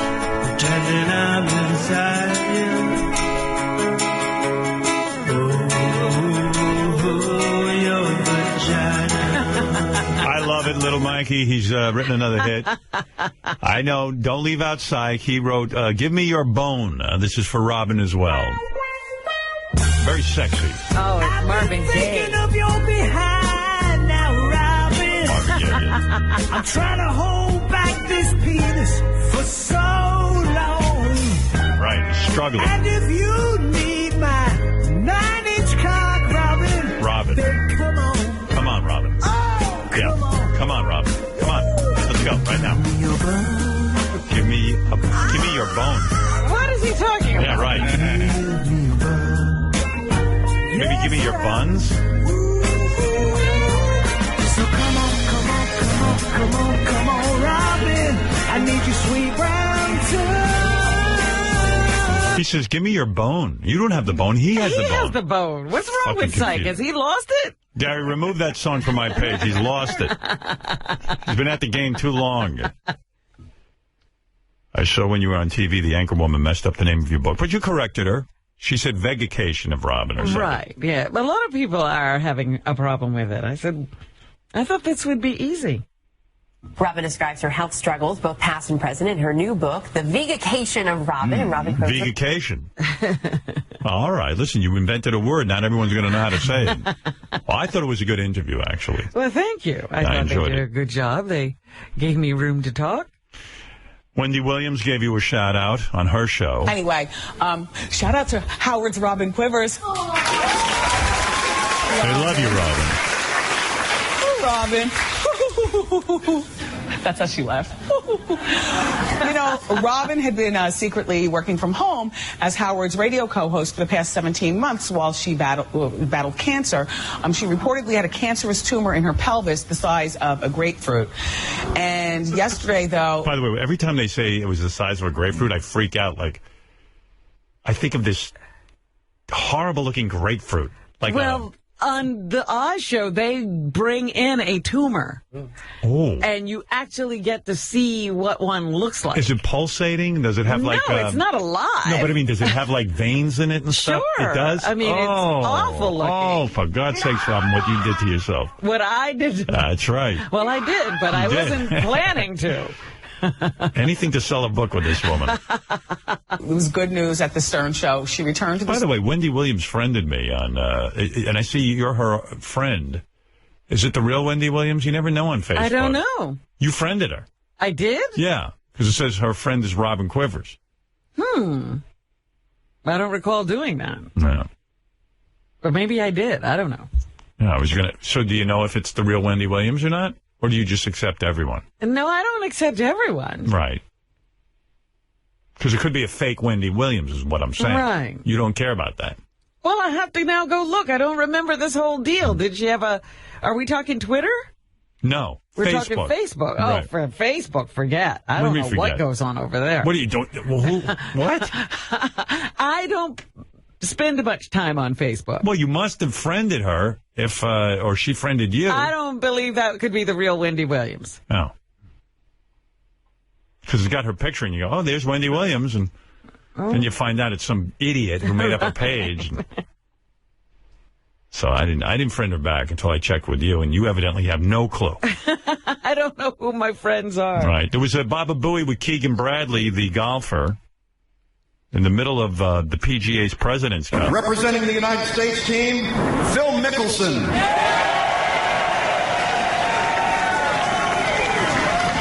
And Keegan Bradley. The United States team has the honor. Play away, please. First appearance in the President's Cup for Keegan Bradley. Roger Maltby is going to be out there with this group. Baba Booey! There it is. Wow. And hanging right. He loves it, though. Keegan Bradley. That's a 10. That's a 10. Baba Booey. And Keegan Bradley loved it because he texted Gary and said, I must have gotten 100 Baba Booeys and I loved it. He's embraced this whole obnoxious thing. Go figure. Well, anyway, let me take a break. We'll be back right after these words. I'll bring my wife in. We'll talk a little what we've been up to. And let you call in or whatever you want to do. What is it, Wheels? I wanted to talk to Bethel. Oh. Well, then hold on. Well, hold on, then. Thank you, sir. All right. We'll be back right after this. And now the Howard Stern Show presents Gary Garver with Reese Witherspoon. Interviews right now. Thank you. No? Nope, we're done. Reese, how have you changed the world? Reese, are you a fan of Howard Stern? Please, please, please, please. I've asked you. No, thank you. I was going to ask you if you're a fan of Howard Stern's. You like Howard Stern? I've asked you, please. Well, she didn't come and walk the red carpet. We're good. We're good. Howard. Hi, Howard. How are you? How have you changed the world? In every, just being amazing and awesome. Yeah. Hey, who's the biggest a-hole in Hollywood? Oh, well, that would be me. Now, especially now that I'm a producer. Wait, I want to see Michelle.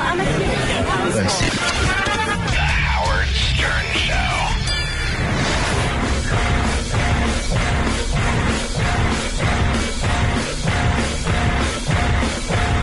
The government says clean up your act, and we say never. Change has come on the radio. The Howard Stern Show. Uncensored. Fred. Hi. I was wondering if you could help me. Hold on one second. Hurry up. I have a hot shit in the chamber. What kind of problems you got? Well, what happened was my boyfriend was driving. That we had to stop because the radiator overheated. So my boyfriend put me in the front of the car and he fucked me doggy style. Who's this? Barbara Bush. I was being fucked doggy style in the front of the car. And the hood was up because it had overheated.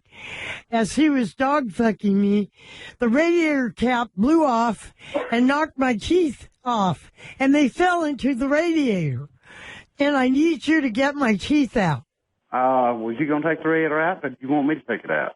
My fucking teeth are in the radiator, and I need those fuckers to suck cock with. Can you call me back in just a few minutes? How many whippersnappers do you have work for you? Just me and my son. I'll fuck you and your son 6 ways to Sunday. All right. Can you get my teeth out? Yep, I can get them out. How much will it cost me, Sonny? Sight unseen, I'd say probably $20 or $30 maybe. Whoa. Could I finger your ass instead? I think you probably need to get someone to take that thing out and bring it to him. Can't even chew an apple or a dick. You know, you are one crazy bitch.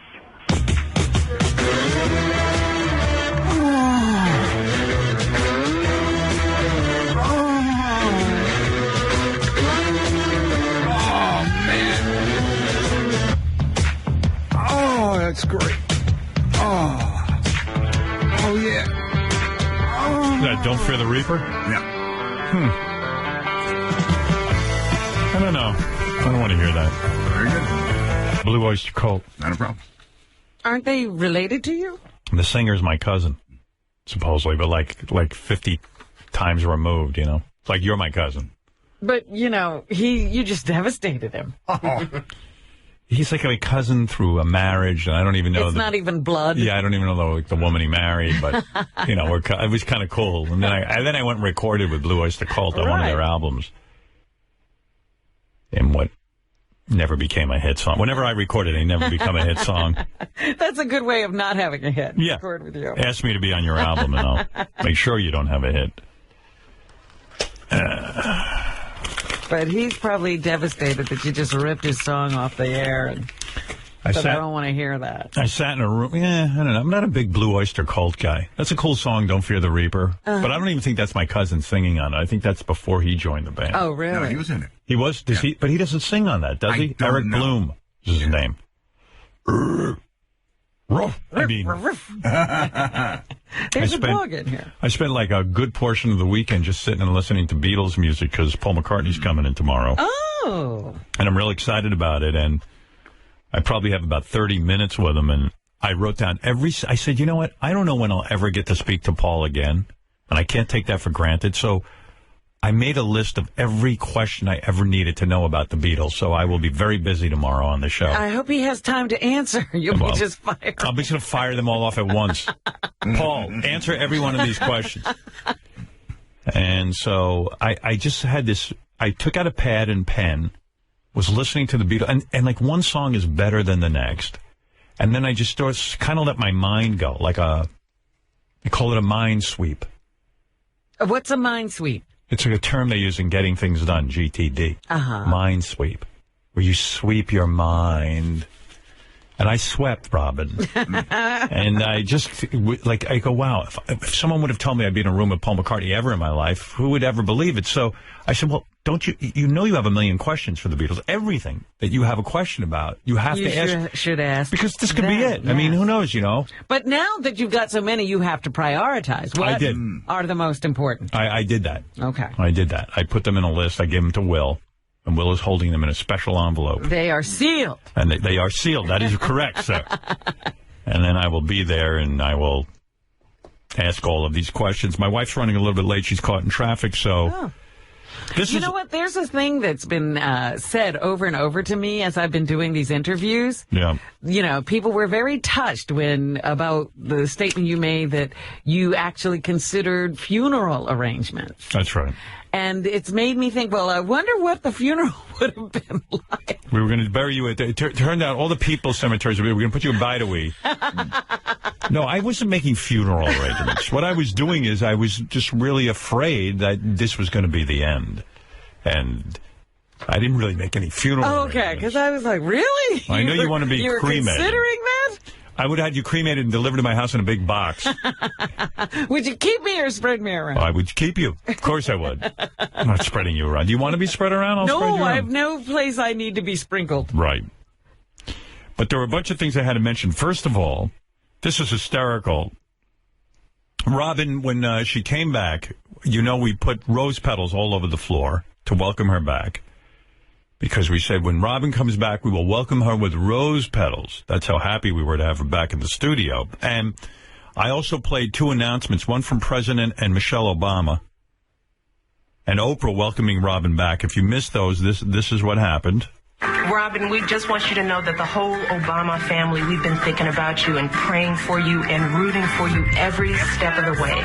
You've been an inspiration to all of us. So, Robin, it's great to see you back in that chair, and we're all excited to start our morning with you once again. Well, everywhere Robin went, including like when her mother spoke with her, they were like, oh, my God, Robin, I can't believe Oprah, Michelle Obama, and President Obama were welcoming you back. Right. Hey, Robin. I always knew this day was coming. It came a little sooner than I thought. And you know why I knew it was coming? Because you have an angel. She was working it. I told you. Welcome back. So, you know, I put those on just because I just figure at this point everybody's inside. You know, you subscribe, you're a real fan. Right. You understand what's going on. Yeah. Well, a lot of people don't understand what's going on. And so I will point this out, lest anyone think that was written for Robin. That is from Robin, whatever her name is. Robin Roberts on Good Morning America when she came back to the studio from her cancer. Yes. Right. I borrowed those because, you know, I couldn't get the Obamas and Oprah to call in. Yeah, it was short notice. That's right. Sure they would have done it. Yes, of course. I think this is bullshit. Now, listen to this. This is from Jeopardy. A contestant gives the answer. The answer involves the word or the name Elaine. They say he's wrong. You tell me if you can hear what the hell they're talking about. I think this guy got robbed. Listen carefully. Name that TV role for 1200, please. Buffy the Vampire Slayer, David Boreanaz. Rich. Who is Angel? Angel is correct. Name that TV role 800, please. Seinfeld, Julia Louis-Dreyfus. Fidelito. Who is Helene? No. Rich. Who is Venice? No. Oh, we'll accept that. Yeah. Okay, it's Elaine, not Elaine. Fidelito, that's why the judges ruled against you on that. Take that shot. Give me a fucking break. Yeah, he has an accent. Huh? Come on.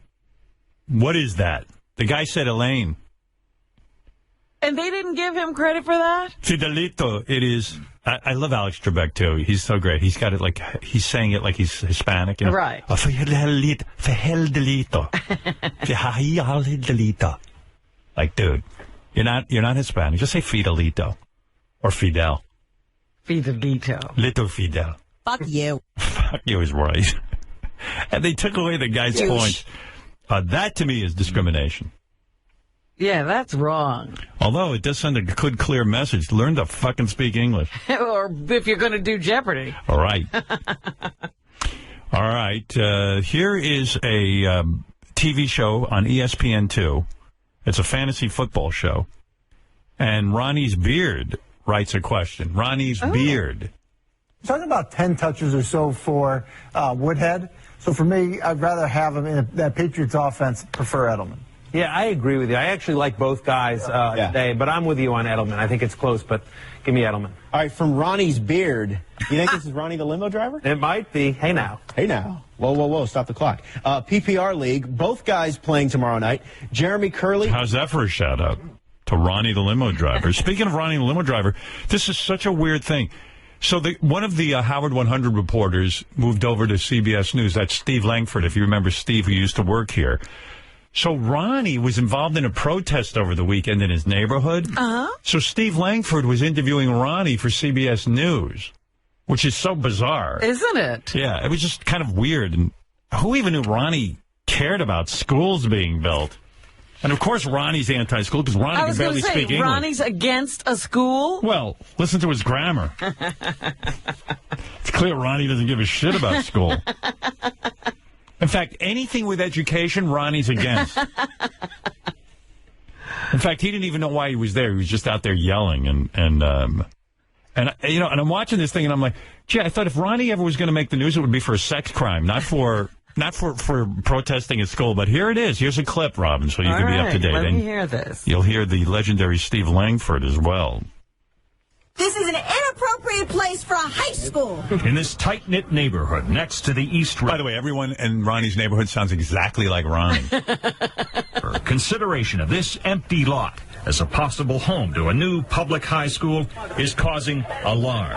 I think it's a terrible idea. I mean, I think that we do need a high school, but I don't think we need it here. A developer planned to build homes on this property, but that plan appears to have stalled. You know what's going to happen? They're going to start busing people in from all over the place. And there he is. This is just not the neighborhood for it.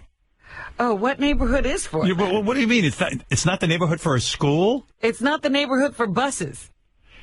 They're going to bus in kids. We don't need kids learning to read over here. None of us read. What's he talking about? What's wrong with... I mean, I understand if they were going to put a prison there. Then I'd be alarmed. Right. A school. Yeah. How is the school going to impact him? Ronnie, you're against the school? Huh. He's getting back in the building. Oh, okay. Oh. Well, that's more important. I'm against schools. No schools. No schools, I tell you. This is not the neighborhood for schools. Yeah. Steve Langford. Everybody remembers Steve. Steve and Ronnie reunited on CBS together. We all love Steve. Was Ronnie really out there protesting? I mean, how did he know about that protest? Well, I'm sure his neighbors got a hold of him. Where we going? We're against the school. All right. No school over here. Or maybe Ronnie's worried it'll fuck up the property values, but isn't a school would be good. Yeah, all you have to do is maintain the standards, make it a good school. And a lot of families will want to move in because... Sure. Yeah. Whenever I hear Steve's voice, I think of Sour Shoes calling him. I don't know if you want to revisit that. I've played it so many times. That call. You want to hear it? Yeah. Hello.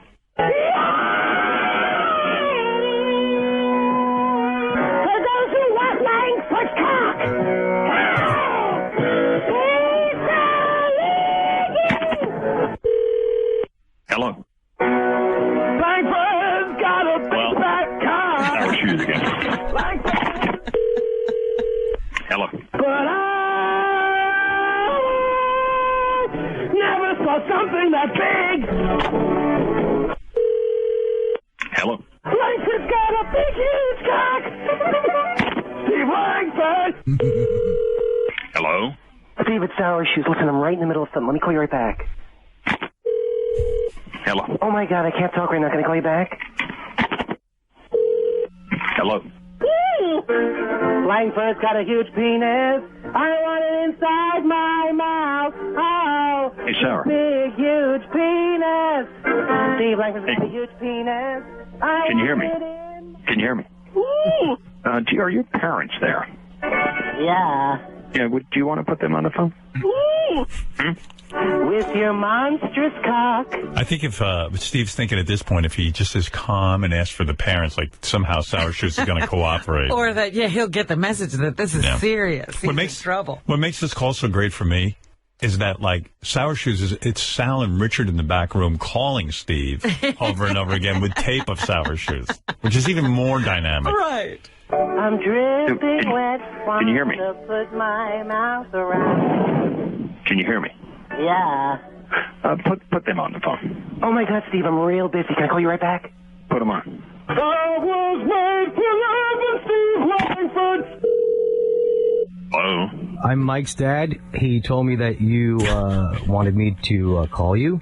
And how do I know you know my who you son? are? I'm sorry, you know my son, I guess, is Sour Shoes? I see.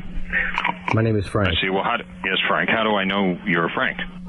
He told me to call you. He said you wanted to speak to me. Right. Well, if you are his father, well, I don't really know whether you are or not, but if you are,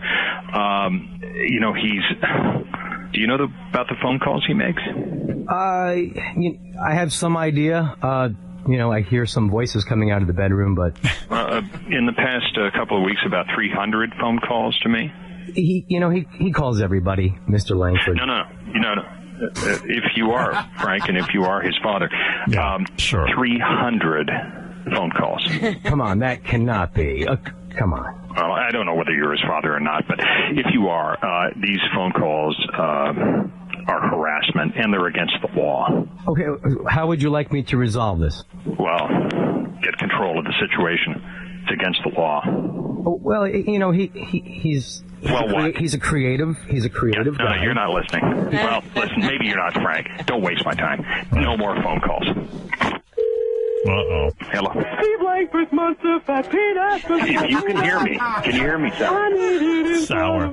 Sour Shoes, can you hear me? Sour. Can you hear me? Steve Langford's monster fat peanut. Hey, can you hear me? Well, listen, I just want you to know that I want you to go to jail for this. Oh, my. And I will be happy to work on that. Because you're insistent on committing this crime over and over and over again. I want you to go to jail. Got it? His cock measures 17. By the way, just as a follow-up to that call, Sour Shoes is now serving a life sentence. I can't give out the name of the prison. He got life for that phone? He got life. He actually was prosecuted and is now serving a life sentence. How's that? Well, don't call Steve Langford with foolishness. Yeah. And Sour Shoes should know that Steve now is covering real news. Not Howard 100 news. So there it is, a blast from the past. Very nice. Have you been following how A-Rod says now he was duped into taking steroids? I like that. That's well, crazy. I've just been following the whole, first he's suing this person, and he's thrown out the Players Association. He says they don't represent him well. Nobody's on A-Rod's side except those people you found protesting for him. I know, that was it. But when you start taking anything and all of a sudden your arms start growing like tree trunks, you got to assume something's going on, right? These are especially good vitamins. That's right. And by the way, I support A-Rod. I don't think he should be thrown out of baseball. I'm one of the few. But, right. But don't be fucking bullshitting like that. You didn't know what you were taking. What are you going to say, though? Yeah. I mean, he's got to try to win the case. Right. Got to try. My favorite story, though, is Casey Kasem's kids are being kept out of visiting their father. Yeah. Yeah, the kid, it's pathetic. Casey isn't locked in the house with his wife. The wife is that big blonde that used to, run around with him and was on the TV show with him. Right, and she won't let anybody see him. She won't let anyone see him. And the kids are outside his house with big signs. Yeah, Casey Kasem, the guy with the top 10, the top 100, whatever it was. Yeah, the top 40. Hi, this is Casey. Now the kids have and the kids have signs with big countdowns on them. The countdown of things that piss them off. And coming in at number 1 is not being able to see our dad. Up from number 3 last week. Oh, is that right? But that's going on. That's a real cool story. It's not cool. I wonder what shape Casey's in. I hope he's all right. We worry about him. And the kids say this isn't about money or anything because they know they're not in the will. Is that what I heard? I don't know. I contacted the daughter. Right. And she said that they're no longer talking to the press. They're now just taking legal action. But I'm not the press. I'm just Howard. Oh, I would love to talk to the daughter and find out why that's so great. Does she sound like him? Hi, this is Casey Kasem's daughter. I spoke to her producer. She does a show somewhere on one of these channels. Hi, Gary. I'm over here counting down the things that pissed me off about Gene Kasem. There's a picture I saw in the paper. Kate Upton, who's like a supermodel, is walking down the street. And they're talking about how she was like covered in pimples on her face, and people were up in arms about it, that she had pimples all over her face. And I'm like, people are up in arms about it. The only people up in arms about Kate Upton having pimples on her face are women. Guys will fuck her with those pimples. They don't care. Only women would be upset. They'd be outraged because women are like, hey, it shows you the media gives false portrayals when they take pictures of this woman and blah, blah, blah, blah, blah. Because, I've been feeling bad about myself, and look at her skin. Exactly, yeah, that's the rap women have. Meanwhile, guys have none of that rap. No, you don't hear a guy going, I feel really bad about the media because look what they're doing. We're like, hey, come over here with your pimples, Kate Upton, and we'll fuck you. Even if you've got a few hairy moles and goiters, we'll even fuck you. That's right, you're a supermodel. Yeah, we'll fuck anything on your face. In fact, JD has a giant-sized poster in his office of a goiter that he jerks off to regularly. That's right. Guys don't care about that stuff. All right, let me take a break. I believe my wife is here now. Okay. Is she here now, Gary? Because well, if Ronnie was bringing her up, she's got to be well, here, who knows? Not yet. Oh, no? Not yet. Oh, dear. Oh, she's going to be in big trouble with me. I told her to leave early. She was coming in. I got a schedule, too. Just because you're my wife, you can't do that. I might have to throw her out of here. I remember when you got on my case. I wasn't even late here. I was late somewhere else. No, I hate lateness. I hate lateness. If I invite people over for dinner and they show up late, oh, that drives me nuts. Well, let me ask you something. If you invite somebody over for dinner... Yes. Should the dinner be done when they get there? No, hors d'oeuvres should be ready and drinks should be ready. But I'm saying there should be food prepared, right? Well, of course. Yeah. They shouldn't just start the meal when you walk in. Oh, I've done that. People have invited me over, and, like, someone's in the kitchen, like, just starting to cook. They're like, and they're talking to you from the kitchen. I'm like, are you serious? Get the fuck out of here. Yeah, that's always impressive, though, when someone can actually make a dinner. While they're talking to you. Yeah, because I couldn't do that. The dinner should be done and prepared, but I have all kinds of rules. In fact, if you are preparing dinner, don't even invite me over, because I'll be annoyed anyway. Why? Because it's impossible to time everything correctly, and I'll just be sitting there annoyed. It's not worth it. Oh, dear. I was just going to invite you to dinner. You don't. I went out to dinner with my cousin last night. Yeah? My cousins. And that was nice. Everybody was at the restaurant on time. We ate, and then we got out. All right. We clocked in under an hour. Well, I think that's what happens to us in New York. We always go out to dinner, and the restaurant has the food when you're ready. Yeah, and it's nice. Which tells you, just go to a restaurant. Oh, and congratulations to Halle Berry. 47 years old and gave birth to a baby boy. A boy. 47. She can't do that on her own, right? Women at 47 mostly are menopausal, aren't they? She says this was a surprise. They weren't planning on this kid. Oh, really? Yeah, she didn't really think she could even get pregnant. And you know how the doctors are always saying if you give birth like past 40, you're going to have a mutation. Unless she's like one of those breeder types. It's like if you start early enough, it's like... But she didn't start early. She didn't start early. How old was she when she had her first one? She should have been scared that she'd give birth to a duck. Because, like, she's 47, and she started later in life having kids. Yeah. Yeah. Unless she had some eggs tucked away somewhere. Yeah. No, but she says this was a total surprise accident. That's what she said. Wow. Yeah, so, like, it wasn't like she, like, froze her egg. Or went to a fertility doctor or anything like that. Right. Well... There you go. Go figure. You know how many women want to get pregnant at that age and they can't? But she's like a superhuman. She's got superpowers. From being in those Avengers movies or whatever she was in. What was she in? Not the Avengers. Something. Whatever. Those ones the X-Men. X-Men, right. Right. All right, here, I'm going to play you a tape. Told you I'm taking you around the world. This guy is a spoken word artist. What's that mean? Yeah, exactly. It means a guy who can't sing. This guy, he's being interviewed on some TV show. I don't know. But his whole thing is he freestyles, and that poetry. Oh, no. And so the woman asks him to freestyle, and he freezes up, and it's really good. Like, the guy just can't fucking do it. It's so great. Check this out. So, you're going to do a spoken word for us now, right? Right. And tell us what we're about to hear. It's just a freestyle. Okay. I'm just going to think it up as freestyle. Well, let me sit back. Go ahead, Marshall. Okay. Years ago, they tried to put me in the... This is live.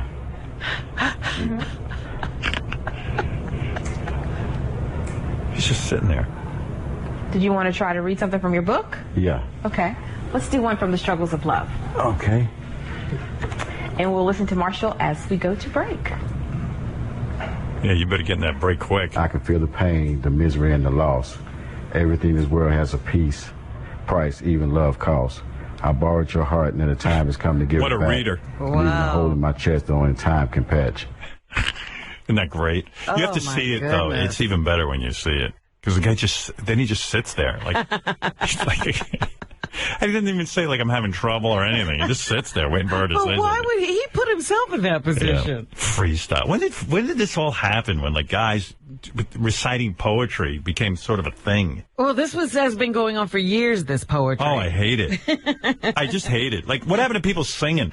Lauryn Hill gets out of jail and she's talking over music. That fucking woman can sing. She can sing her ass off. She wants to talk. Whole world's gone mad, if you ask me. Just insane. What's this? I flagged something in the newspaper I wanted to talk to you about. Oh, yeah, I'm so glad that Michael Jackson's family lost that lawsuit. It was the most retarded lawsuit on the planet. Yeah, I was going to bring that up in the news, that the verdict came down and they found against Michael Jackson's family. Yeah, no shit. I mean, we're suing you for $1 billion, concert promoters, because you hired the doctor Michael Jackson wanted. Yeah, I mean, what kind of nut job lawsuit was that? I thought it was funny that Conrad Murray put out a statement saying that he cried when he heard the verdict. You know, he's in jail. Yeah, he ain't doing him much good. He cried when he heard the verdict. He cried about it. But the jury also said he was unethical. Maybe that's why he cried. Stop crying. Yeah, I mean, it's really Conrad Murray they should have sued if they wanted to sue someone. Well, he didn't have any money. Exactly. So they're going to go sue the concert promoter. What did they do? Oh, they forced him to work. No, they didn't. He took money and he was supposed to show up at work. Well, they worked him really hard. No shit. We're paying him $1 billion. They worked him really hard. He was the perfectionist. Right. No one told him to do anything. I mean, wouldn't in this country we get so nuts with these lawsuits? The lawyer should have said to the Jacksons, listen, that's the nuttiest lawsuit I ever heard. Who could force him to work? I said to the guy who is, Brian, who is interviewing me for Rolling Stone, I said to him, 12 hours of my life is missing. Right. Because I was under anesthesia for that long. Right. I have no recollection. It's like I went to sleep at 11:30 and then it was midnight and I have no idea what happened in between. And Michael Jackson wanted that. Yeah. Every night. You're upset about it. Yeah. He was looking for it. Yeah, he was asking people to do that for him. I need some mother's milk. What did he call that stuff? Mother's milk or something. Mother's milk. Something about milk. Guy just wanted to be asleep. Well, that guy put him to sleep all right. Asleep? That's like being dead. Yeah. You could argue he just wanted to be checking out. Well, I said, how could his life have been so miserable that he just wanted to check out completely? What's that, litter? What do you think, I can't go to my bathroom? What do you think, I'm so old that I can't make it to the bathroom? It's a lot of cats. And she said, that's it, they've been farting and God knows what else. Right. You've been changing the way you take care of those kind of things? You're going on litter now? Yeah, well, that's going to bring some of the cats you're going to see the cutest. You're going to be prepared for cuteness when we get back.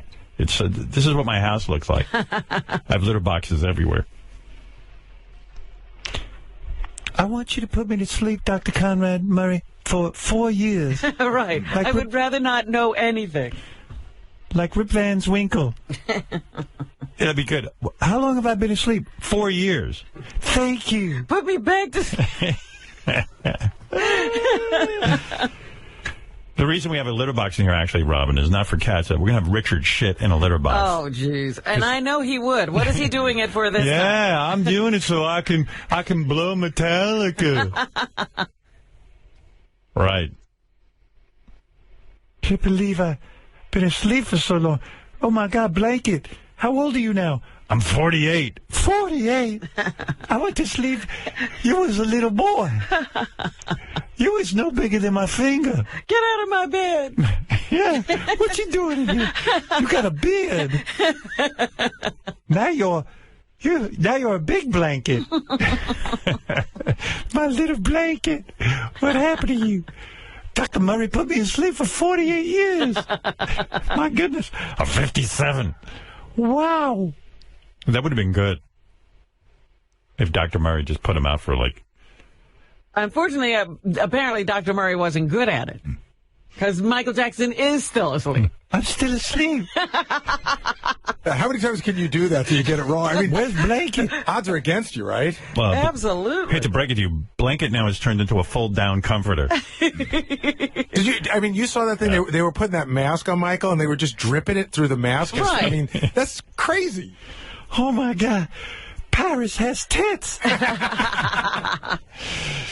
Dr. Murray, how long have I been out?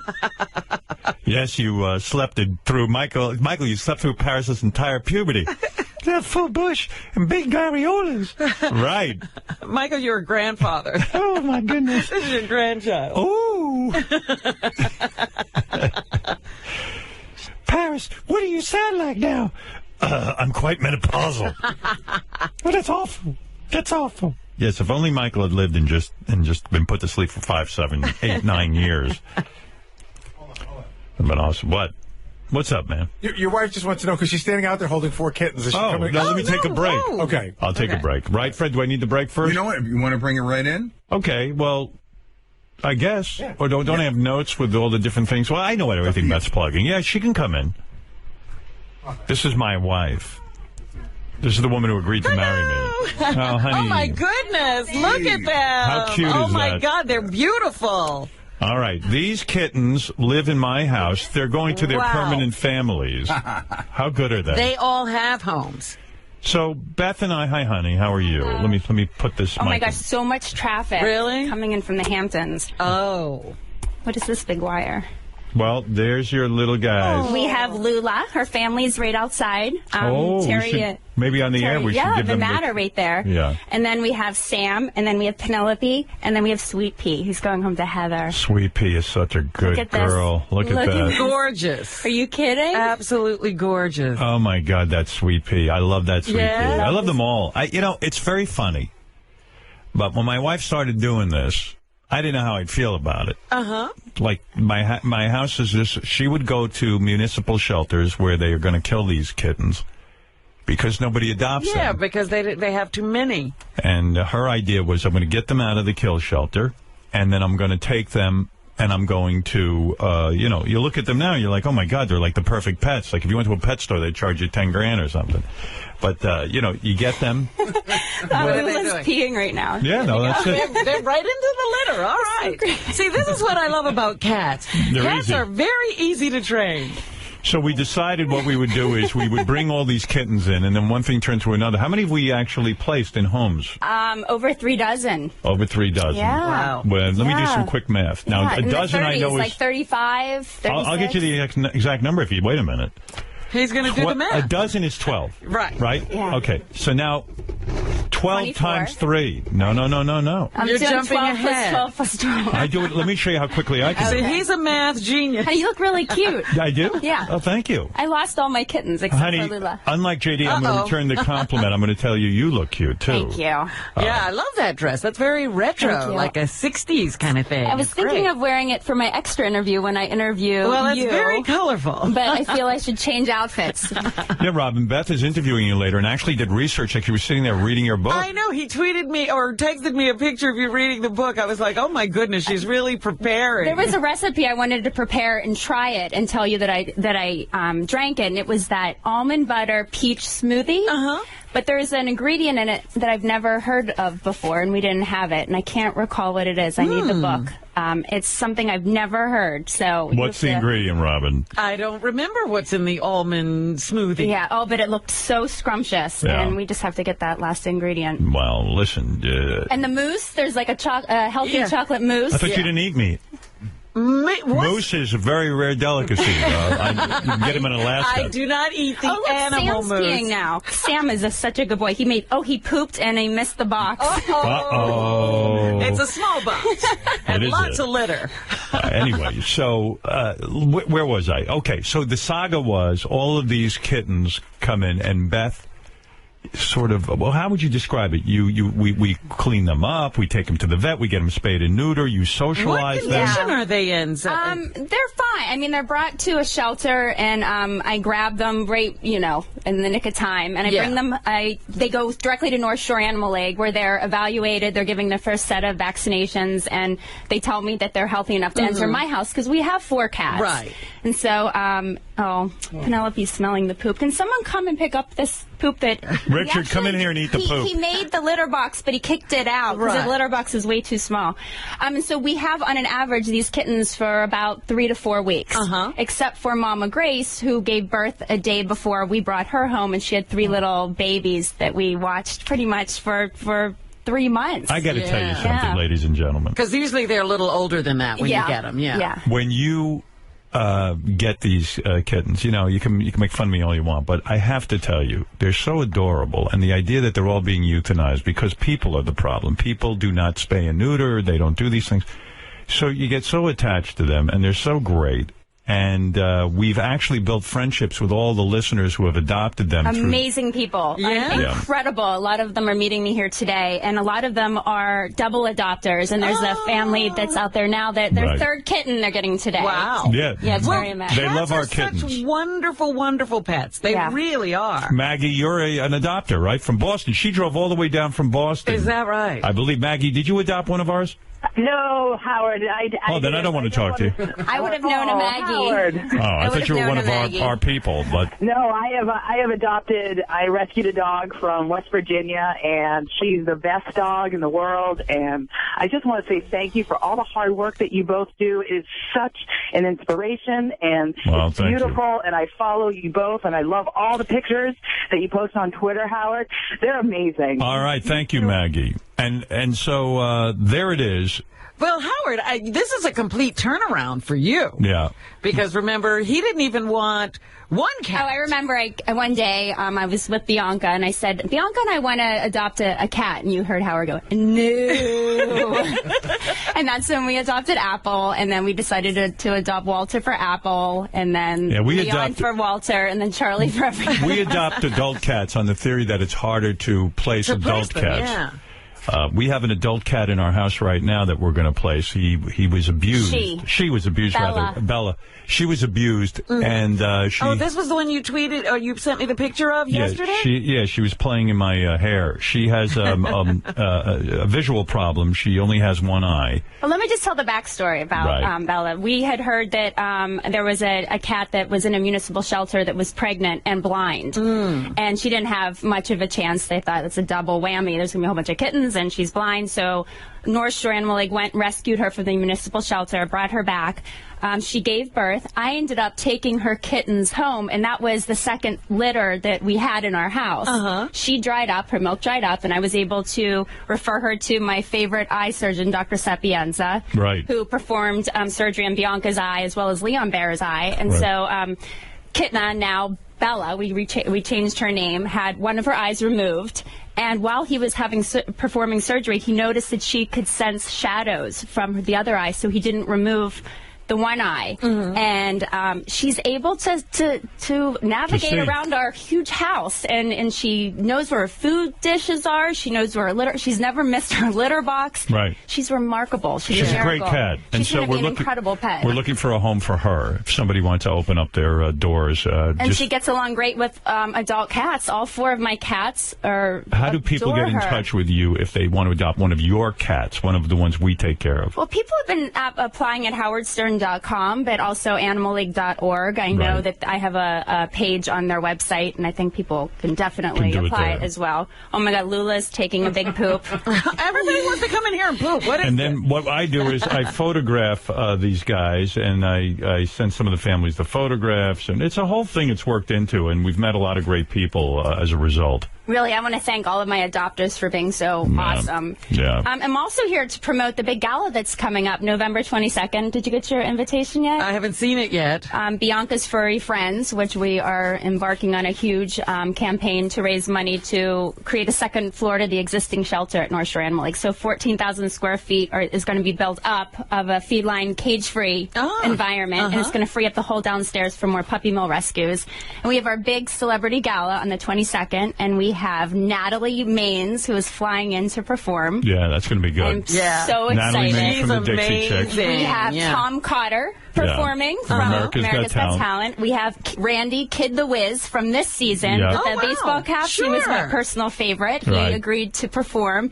And then last but not least, Howard and I will be presenting Rachel Ray with an award with all of her incredible work and she donates a ton of money. So with her Nutrish dog food line, she's been remarkable. She just donated a mobile unit for us. So we're going to honor her that night, and it's just going to be a really incredible night. I'm excited. That's right. So that's what's going on. And then, to top it all off, I photographed Beth and all these wonderful animals for North Shore Animal League. And there's the calendar, right? Yeah, in order to raise money for this great organization, if you want to make a donation, you'll get this calendar. First 1,000 we're going to sign. And you just get the 2014 Animal League calendar featuring Beth Stern, available now at animalleague.org. I feel like everybody's been tweeting me and asking me when it's going to be shipped, and they have been printed and they are being shipped this week and next week if you've ordered. So good for Christmas gifts. Good for any, it's a sweet calendar. It's a way for you to make a donation. Somebody made the calendar. Howard is actually in the calendar.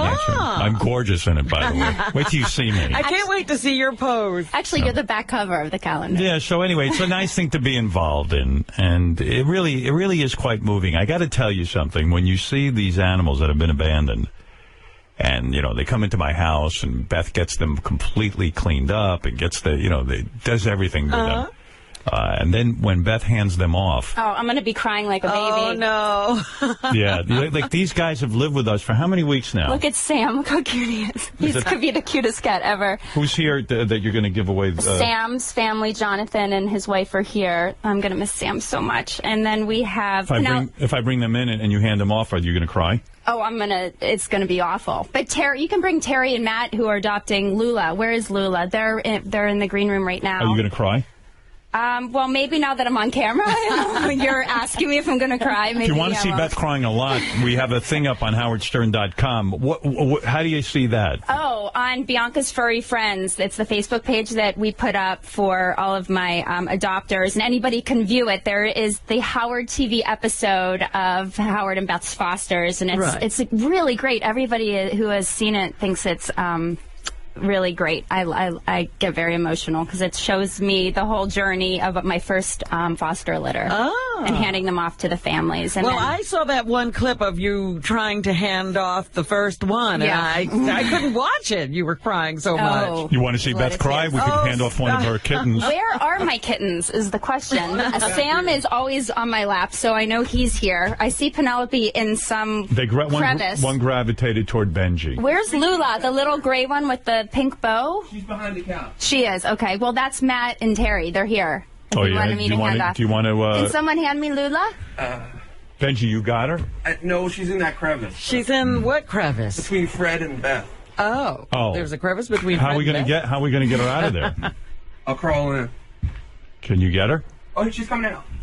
She's right here on the edge. Benji's good with animals. Who knew? Look at Benji. Well, he better be good with something, Howard. He's not good with people. He's not good with people, but he's good with... Where's Sweet Pea? The gray one with the pink bow. Pea, right? The black one? The black one. Oh no, that's Sweet Pea. We're looking for Lula. Okay, Lula. Oh, here's Lula. No, that's Penelope. Well, what is going on? We lost the cat. We lost one cat.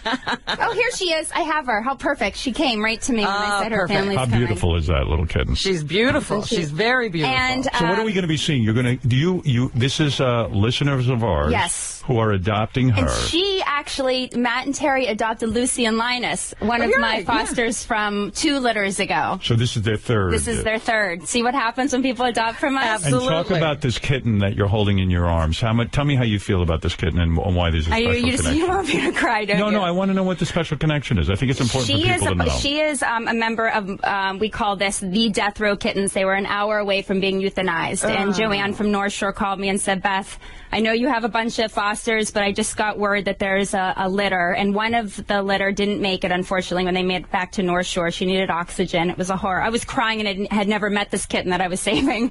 And so there were 5 left, and they came to our home after they were evaluated, and I am going to cry because They're really great. Oh, dear. They're part of our family. And So this, we named her...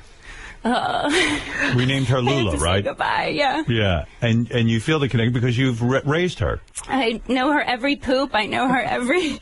I know what she likes to eat. I know how she sleeps and who her favorite other kitten is. And Charlie's in love with Lula, or Charlie. Is that the hardest part, seeing, because you know that she loves hanging around with another kitten, you'd like to keep them all together, Well, right? that's part of it. When I review applications, Oh, I know there she goes. I know the kittens, all of them so well. I know which family, what they have, and what would be best for the kitten. And you tell the family, because you love these kittens, they should not allow these kittens outdoors, right? No, please do not, and please do not have them declawed. That's huge for me. Right. And keep up to date on their vaccinations. When I hand over a kitten, they're spayed and neutered, and they're up to date on their All right, vaccinations. let's bring in the couple who you're going to hand off All right, to. Terry and Matt. All right. Uh-oh, this is going to be a cry fest. Oh, you. Let me see Terry and Matt. If I don't like them, I won't give them the cat. Why did you do this to me? What do you mean, why did I made do me look this? really stupid. Well, they've You don't already look adopted stupid. a People couple of see. cats. Hi, guys. Hi. All right, this Ask is... how Lucy and Linus are. Oh, yeah. How are Lucy and Linus doing? How did you guys hear about this? On the radio from me? Yes, of course. Actually, my husband called me immediately. Right. As soon as you said you were fostering kittens, and he's a dog person. So right. for him Yep. to call me and say, please, we gotta get a kitten. And I immediately called North Shore Animal League, and So you adopted two of ours already, Lucy and Linus. we had to get the brother and sister. You had they to get- could not be split. And so you adopted, and it's working out well. They are the light of our lives. They are so sweet. Our two little boys could not be happier. They fight over who sleeps with them. That's great. I hog them. He hogs them. It's great. It's awesome. I do, and we've actually really come to appreciate the families. Now, honey, you're going to hand over Lula. Honey, do the presentation, please. Now, I cried the last time. With They know what I do, and I just say promise to love her for the rest of her life and take care of her. And I know you will, because you're doing such a great job with Lucy and Linus. And look who became a cat person. I know, right? Thank you so much. See, that's the best. Can I give her one more kiss? Of course. I see Lula. See that how that happens? How'd that go? So proud. Well, I know I'm going to see her back in the green room, so it's making it a little easier. Right. She's scared. Yeah, she pooped. It was so great, Terry. Now They got it all out. The transit comes from Boston. Well, you guys we have a long ride. You guys have a long ride from. But you know what we do? We have an SUV, and the last time with Lucy and Linus, we laid the whole back seats down, and I just laid down with both of them. Aren't they incredible? She's a good owner. Yeah. Well, we had everything set up. We had a cat litter back there. They went to the bathroom. They ate. we have a whole little family going of listeners who get involved with us, and welcome to the family. Yeah, and thank you. You're for my family forever. My bestie. All right, My you bestie. guys. Thank you. Thank you so Thank much. you. All right. I love There you go. guys. Thank you. We Enjoy love your you. kitten. Absolutely. I'll see you guys in the green room. And don't fuck up, because Bye, we put a little lot of Lula. work into that little guy right there. Little girl. That's Lula. I know. I said a little guy. I don't like when you say that. I know. You yell at me all day look with at this. Sam on my lap. He's going to miss my lap, this little munchkin. Look at him. Oh, wow. Are you kidding me? Look at that. He was such a good boy. This is the one that Ronnie and Stephanie brought to our attention. Wow. No kidding. He was abandoned with his brother. He was emaciated. His brother didn't make it. He went to the veterinary center that Stephanie worked at. And so as soon as he was strong enough, he was bottle fed. He was brought to our house. He was really scared at first. Now he's the kitten life of the party. He sits on my lap. So he's all socialized. Yeah, he's wonderful. Yeah. Well, anyway, okay. Let me just say this. Is this boring to your listeners? No, I don't know. Listen. Here's the thing. We're doing good. This is my life. These cats would all be dead, and they're all so beautiful. So, okay, here's what you need to do. I need you to do this. Get yourself a 2014 Animal League calendar featuring Beth, which is available now at animalleague.org. I took all the pictures, and you'll have the calendar up, and it's really a donation to North Shore Animal League, because they're trying to build a shelter so that these kittens and things, while they're waiting for a home, can roam free. Also, if you want to go to the Animal League America Celebrity Gala, honoring Rachel Ray and featuring Natalie Maines and Tom Carter on November 22nd. Kid the Wiz. It's going to be at the Waldorf Astoria in New York City. You can get tickets for that by going to animalleague.org. And that, too, is a donation, which should be an incredible night with Natalie singing. And I will be up there with Beth, looking uncomfortable, but nevertheless powering through it. Robin, I love seeing you in the studio. It's good to be back. Wow. And, really? And for more information on adopting a foster kitten, no less, go to howardstern.com and we'll make you part of the family. But you got to pass Beth's test first. I'm tough. She is tough. She tough. puts a lot of work into this. And I mean, she's literally with these cats every minute. She spends no time with me. And Bella, consider opening your hearts and home to Bella. That's the real one. She doesn't have a home She yet. doesing have a home yet, and I'll keep her as long as need be. Right. She's but a great I do, cat. and I would take her in a second, but I really want to continue fostering adult special needs cats. And I think that if I just keep on keeping them, then that's not going to serve what I want to continue doing. Why, when I leave the house, don't you cry like that? When I leave, you're unfortunately coming back. You're coming back. Oh, I see. I see. Yes, Wheels. You're like a boomerang. You always come back. Wheels, go ahead. Howard, you always say how Beth goes out, she's dressing hot and sexy. You know, when she goes out by herself, too. Yes. Any reason? Did you make her cover up because she was going out with J.D.? No, listen, I had nothing to do with what she wore. I didn't think you covered up. The dress was super short, wasn't it? Yeah, you didn't cover The up. top was all, you look beautiful. It was a red dress. Right. She wasn't covered up, It was though. red lace and see-through. I thought it was sexy. Yeah, it was sexy. I didn't... Listen, what do you think I am? I'm not the Taliban. Whatever she wears, she wears. No. Hey, listen, I just thought it would be funny if you would have told her just to kind of play like gay, checking up his thigh. What? Oh, my. J.D. did the popcorn trick on Beth. She didn't know about it. She put her hand in for the popcorn, and J.D.'s immense cock was... He was a good date. He was. Was he? Other than saying shit about 10 times when I was sitting right next to Dan Rather. Oh, my goodness. Are you kidding? Because he has such a poor command of the language. Oh, my gosh. I What was do you cringing. mean? You were talking to Dan Rather, and J.D. chimes in and he's like, oh, shit. Well, that was when I was having my personal conversation with him. And I know Dan Rather was listening. It was one of those, we were all kind of in we could hear each other. And every time. Why was J.D. saying shit so much? It was just part of, when he says, and yeah, whatever, and the shit just came out too. So he embarrassed you? Not at all. No, I mean, other than that, he was delightful and a great date, and I would take him again to another screening. Yeah, he gets a second date. He gets a second He date. does. Yeah. He looked great, too. Thank you, Ronnie and team, for that beautiful suit. Are you going to be dating any other staff members or just living with the JD? Because I know Benji's lined up for one, and Steve Brandano, and I understand Will and Jason are already booked on dates with you.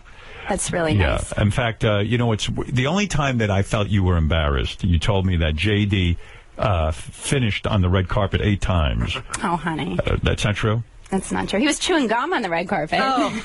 It's like was a he? big faux Did you pas. tell him to take out his gum? And there was one point where the director was being interviewed, and JD walked behind him and started poking him on his back because he knew him from somewhere. Really? Yeah, I thought JD's wild.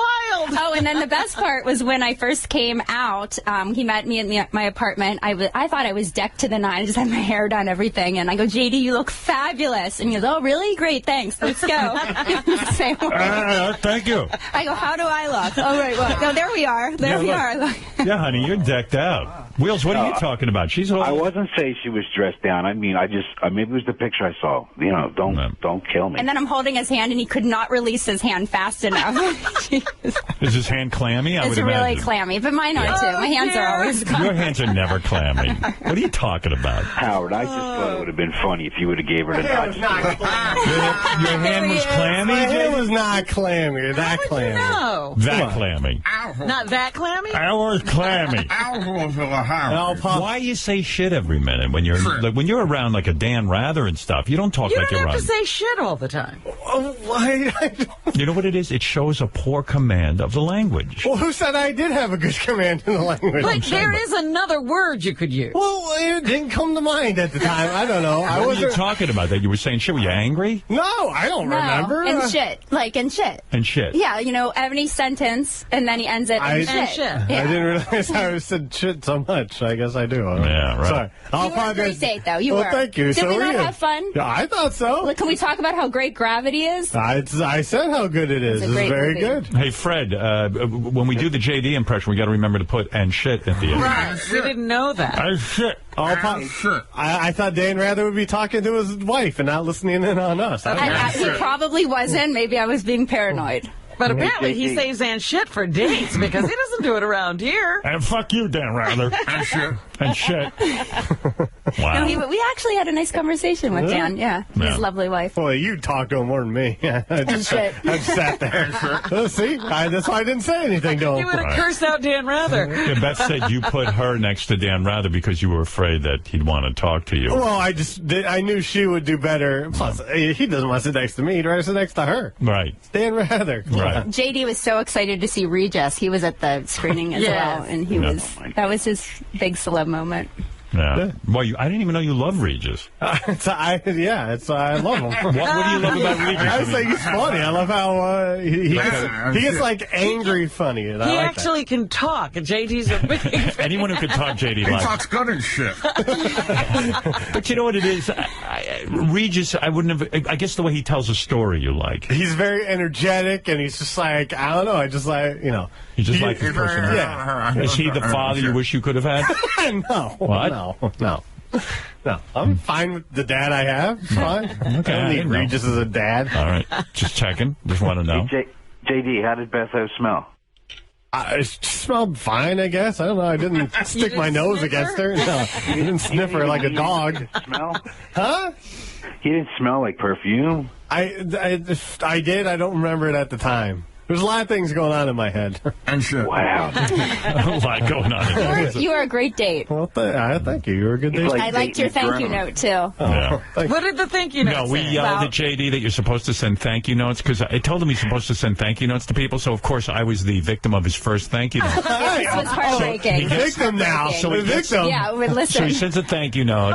And he didn't, when you send a thank you note, you put on a thank you card. So he grabbed, I don't have the thank you card. Well, you go to it's called a store. And you go there and you I wanted to get it done. I'm sorry. All right. So anyway, because he has so much to do, so then he sends it to us on Sirius XM stationery. No, it's not. It's just printer paper. Oh, printer paper. It's printer paper. Yeah. Well, it was a Sirius XM envelope.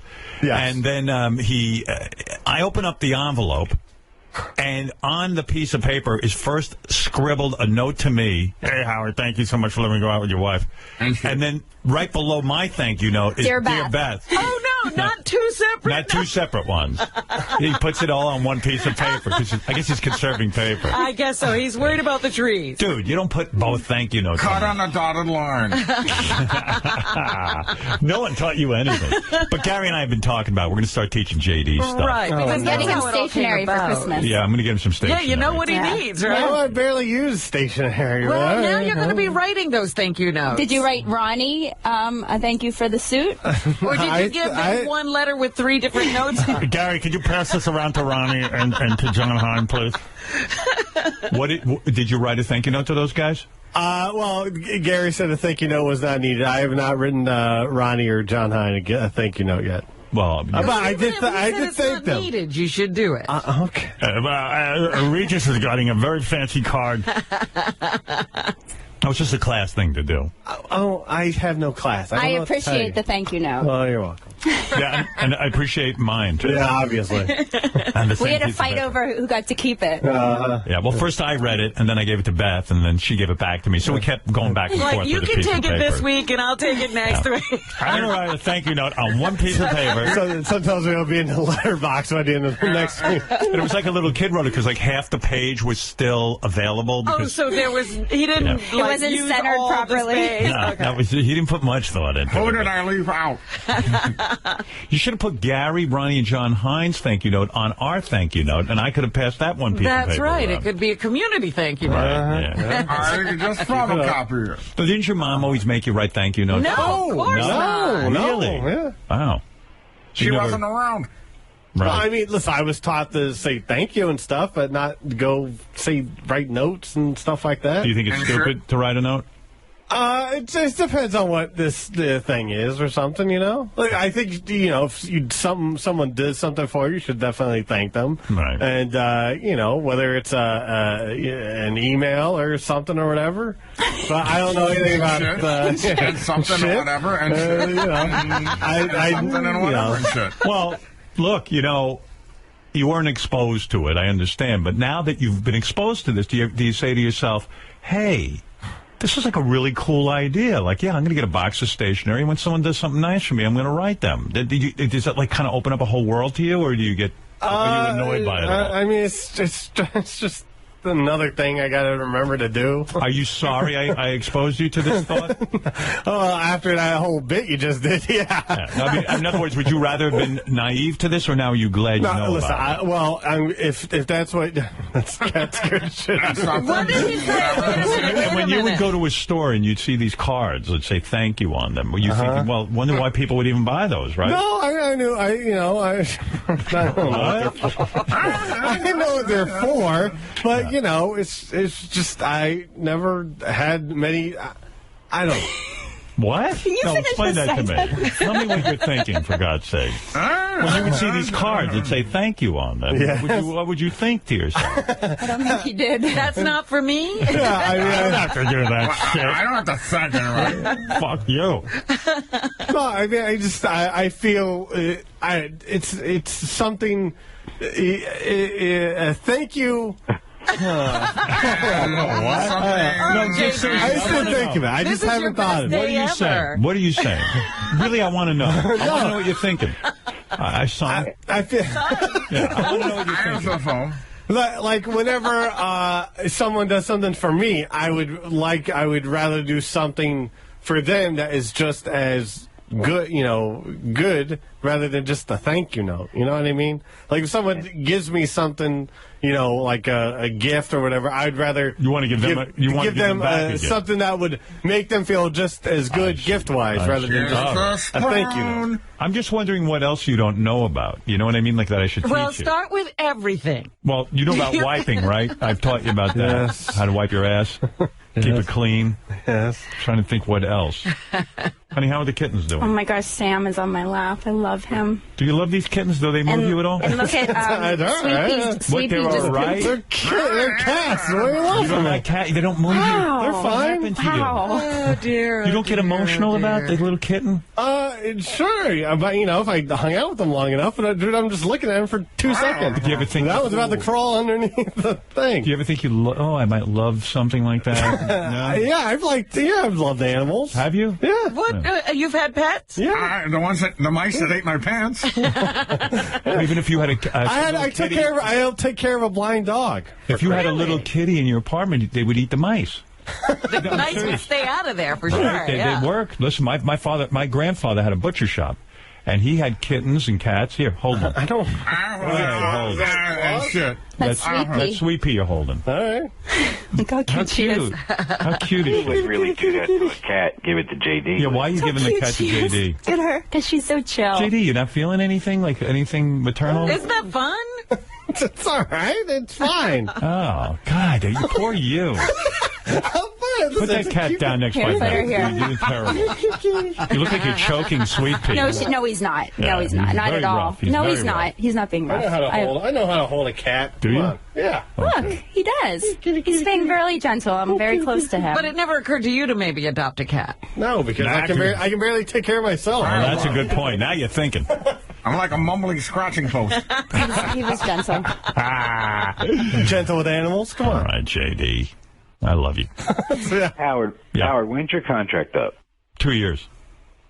Maybe this was a test how she gets along with JD, because I think you're going to have to adopt him when this is over. No one needs to adopt me. We'll foster By the way, do you know that Sweet Pea the kitten sends thank you notes? Like, she already knows to do that? To Heather and John. That's right. I couldn't have said any better myself. Right? That's about shit. And shit. Whatever. That's right. Well, J.D., congratulations on holding the kitten. Thank you. Triumphant date with Beth, and I know you had a good time. I somehow, through all the mumbling, I know you had fun. Now, did the thank you note, was the thank you note specific, or did it just say Dear Howard, thank you for... Like, if I was him, I would have written it out big. At least if you have a small thank you card, then it looks like you filled up the whole card. I almost wanted to just type it because my handwriting is so bad. You can clean up your handwriting for the card. That was me trying to clean up my handwriting. I mean, handwriting's a reflection of you. You know what I'm saying? So here was the note. It was like, thank you for whatever. Are you enjoying the kittens right now, watching them? Well, this one is freaking out about something over here. That's brought another one over. Penelope, she's always into something. All right, J.D. J.D., do you want to see Beth hand off another kitten? There's another couple here. Or are you going to do that off the air, honey? I'll do it off the air. You do it off the air, yeah. Well, who's here? I don't know. Oh. Somebody else. Jonathan? Maybe. Or Heather? If they want to come in, I'll hand off another. Sam? Is Jonathan? If Jonathan's here, come on in. All right, I'll leave. You're going? Yeah. All right, I see. We want for Dear Howard. Have fun, kitties. Thank you for having a date or whatever with your wife. Make him He breaks my heart, JD. Oh, come on. I present you. JD's a good guy. He is. Yeah. All right, you'll do the adoptions outside. I'll do them outside. Here's another couple. This is Jonathan. Hey, Jonathan. Hi there, how are you? Is that Jonathan and his hot wife? Yes. Wow, your wife's pretty hot, dude. Yeah. Not bad. Right, honey? She's gorgeous. Yeah. You hit the jackpot. My adopters have to be attractive as well. Jonathan, now this is well, how did you guys get turned on to one of Beth's kittens? Listening to the show. Listening to the show, you heard about it. You guys were ready to have a kitten in your family. This is your kitten, by the way. Isn't he cute? Oh my gosh. How cute is that? And that's great. Well, you know what? You saved these kittens from death row. Believe it or not. Beth saved them. Beth, well, you too. But thanks for taking a kitten into your house. You're going to be all right, honey? Oh, no. You come visit. Well, tell them your speech or something. Please, honey. Why do you want me to cry? Yes. What are you feeling? Well, he was such a special case, and he was so afraid, and now, after being socialized in our house, and he's just the sweetest little thing. And I know you guys have a dog, but you have this really gentle dog, and that's why I think that I'm praying that they're going to be nice for each other. And we have a sweet, sweet little Yorkie that's probably about the same size as Sam is right now. She's just about 5 pounds.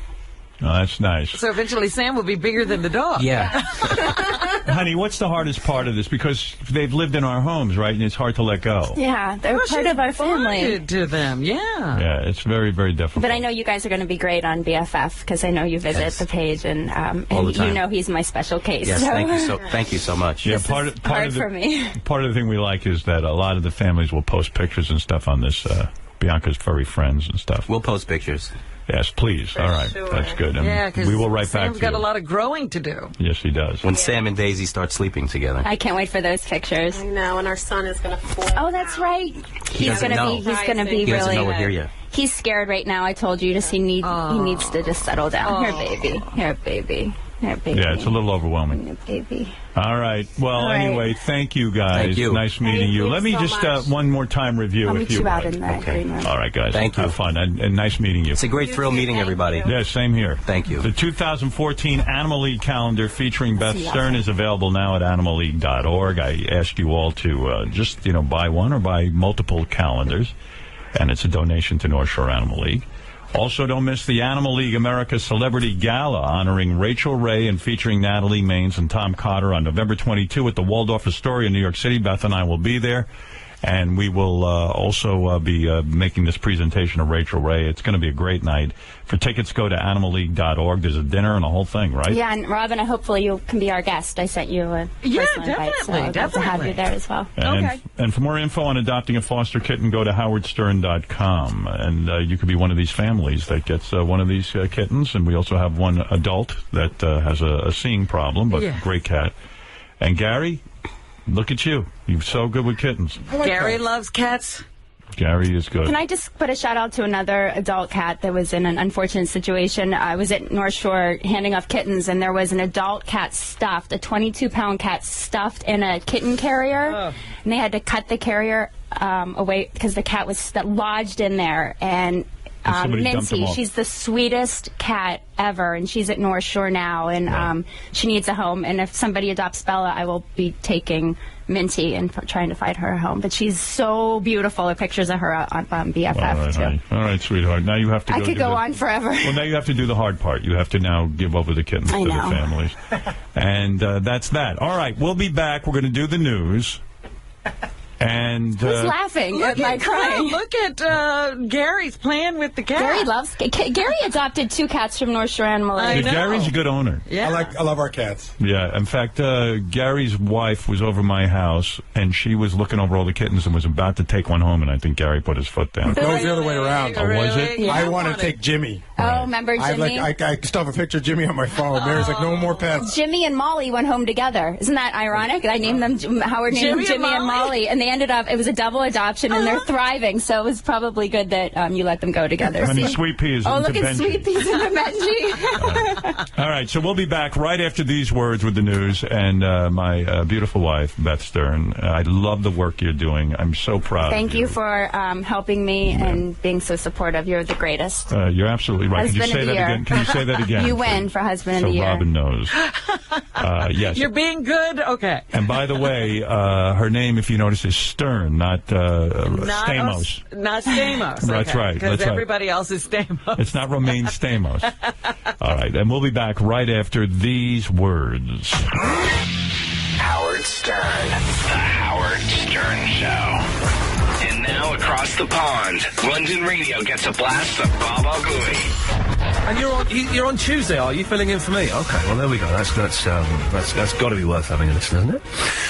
I sounded really insincere and sarcastic. It's got to be worth listening to him, isn't it? No, it probably will be. I can't make it not sound insincere now, so I'll stop talking about it. He's on at 1 o'clock. Line 2, you're on the wireless. Baba Booey, Baba Booey, Baba Booey. Yeah? Baba Booey, Baba Booey, Baba Booey. Yeah? Baba Booey, Baba Booey, Baba Booey. Is this a recording? No, Baba Booey, Baba Booey, Baba Booey. Oh, is this actually a person? Yes. Oh, in that case, it's got like a sort of hiss to it, as though it's a recording. But well done, you. Thank you. Baba Booey. Baba Booey. Baba Booey, Baba Booey, Baba Booey. I'm quite happy to let you stay on for the next half an hour doing this. Okay. Thank you. You're welcome. Much love. And they put the phone down. I am losing my voice now. Baba Brilliance. The Howard Stern Show. Richard, I love you. Let me tell you, I love everything about you. I know that you're straight, and I'd love to have you in a nibble and kind of tongue my tits. Yeah, absolutely. Oh, my goodness. Oh. You know what I'd like to do? Well, I'm curious. Oh, my goodness. You've got such a beautiful cock. Yes, I do. Look at those pectorals. Come here, touch me. Oh, Richard, you like that. Oh, yes. Oh, yes. Oh, yes. I will fuck you in the rear. Oh, yes. I'm going to throttle you. Ow! Ow! Is it a good feeling? It is painful. Yeah. Oh, my God! Oh, my God! Ow! Listen for a second. Stop for a second. Stop it. Stop it. Stop it. What's the commotion all about? It hurts. I can hardly sit down. Are you going to let me finish? No, it's too painful. Well, you're awfully disrespectful, aren't you? I think I have to take a break. Well, it was an experience. Thank you. There you go. Let them loose, Robin. Such good advice for you, because you do keep them harnessed most of the time. Do you let them loose when you sleep, obviously, right? Of course. They get the freedom to roam. Right. That's little Mikey, right? At bedtime. I think it's Psych. That was Psych, I think. Yeah. Psych, she lets them loose at bedtime, so she took your advice. Yes, Mark, go ahead. Yeah, Howard. I was so moved. That was the worst shitty radio I ever heard in my life. What the fuck are you doing? Listen, listen. Every once in a while, I try to do something nice. It's not going to be outrageous. That's what I'm doing. If you don't want that, I mean, then you're a cold-hearted guy. Cold-hearted guy. Come on. So phony. Phony? Oh, we've devoted our lives to this. What do you mean? You're going to pay me my $1 million, you fucking asshole. You rich. Well, I'm sorry. I hate that guy, by the way. I know. I really do. There's nothing much to like about I him. know. Listen, I know a lot of you will be critical that we're doing something nice. You want me to be a hard ass 99% of the time. 100% of the time. But I have a heart. And it's nice to see. Yeah, I'm sorry. Screw you people who don't want to. Everyone wants me to be a hard ass. But I'm not. I have a heart. I have a heart. Go ahead, Hal. Hey, how you doing? Hi. Hey, what a yenta. You married a yenta. For many years, maybe... Don't attack my wife. Honestly, I can't handle you ever attacking my wife. You know Hal. what? You're a big faggot. Well, if I'm a faggot, I'm proud to be a faggot. And I tell you, why don't you bring your cock down here, and I'll take it, and I'll cut it right the fuck off, you cunt. Don't call in and criticize my wife. All right. You cock-sucking fuck. That's my wife. And I don't mind being a faggot. What do you think of that? If that's what you call you who loves your wife, Yeah. then you're fine with it. I'm proud to be the #1 faggot. A rose by any other name, Right. Howard. Let me see you fuckers take a risk in your life. Ever. They're miserable. Cunts.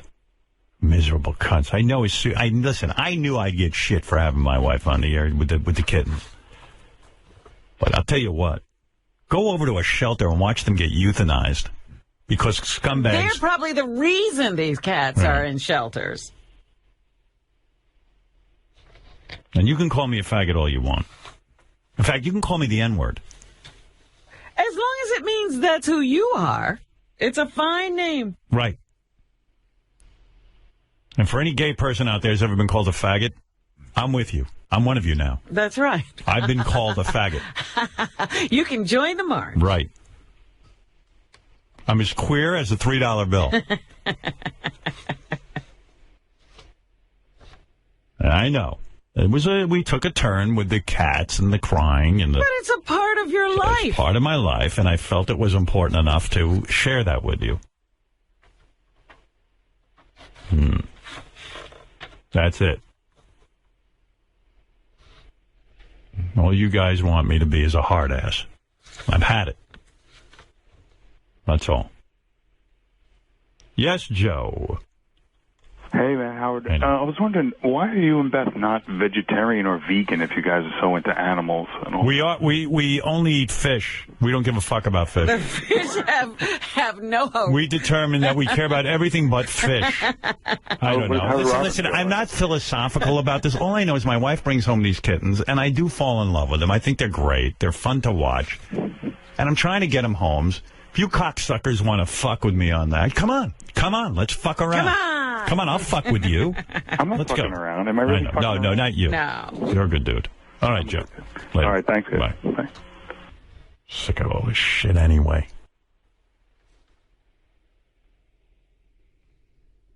Yes, Danny, Queen. Hey, Howard. Howard, can you hear me? Yes, love. Because I'm gay, by the way. Howard, you sounded kind of tough today. I just wanted to ask you, you really think you could kick Jerry Seinfeld's ass in a fight? You think you could take Jerry? I don't know who I could. I'll tell you what, Danny. I've probably lost 98% of the fights in my life, so I probably couldn't. Yeah, but I think you can, Howard. You're pretty tough. I mean, you know. I've been in fights. I've won a few, but mostly lost. A couple of people's asses have been kicked. But in my defense about my fights, I have fought some of the best fighters in the world. People who were raised with just fighting constantly, who were faster than anyone you've ever had to fight, Danny. No matter what fight you've been in, I'm telling you. The guys I fought were like world contenders.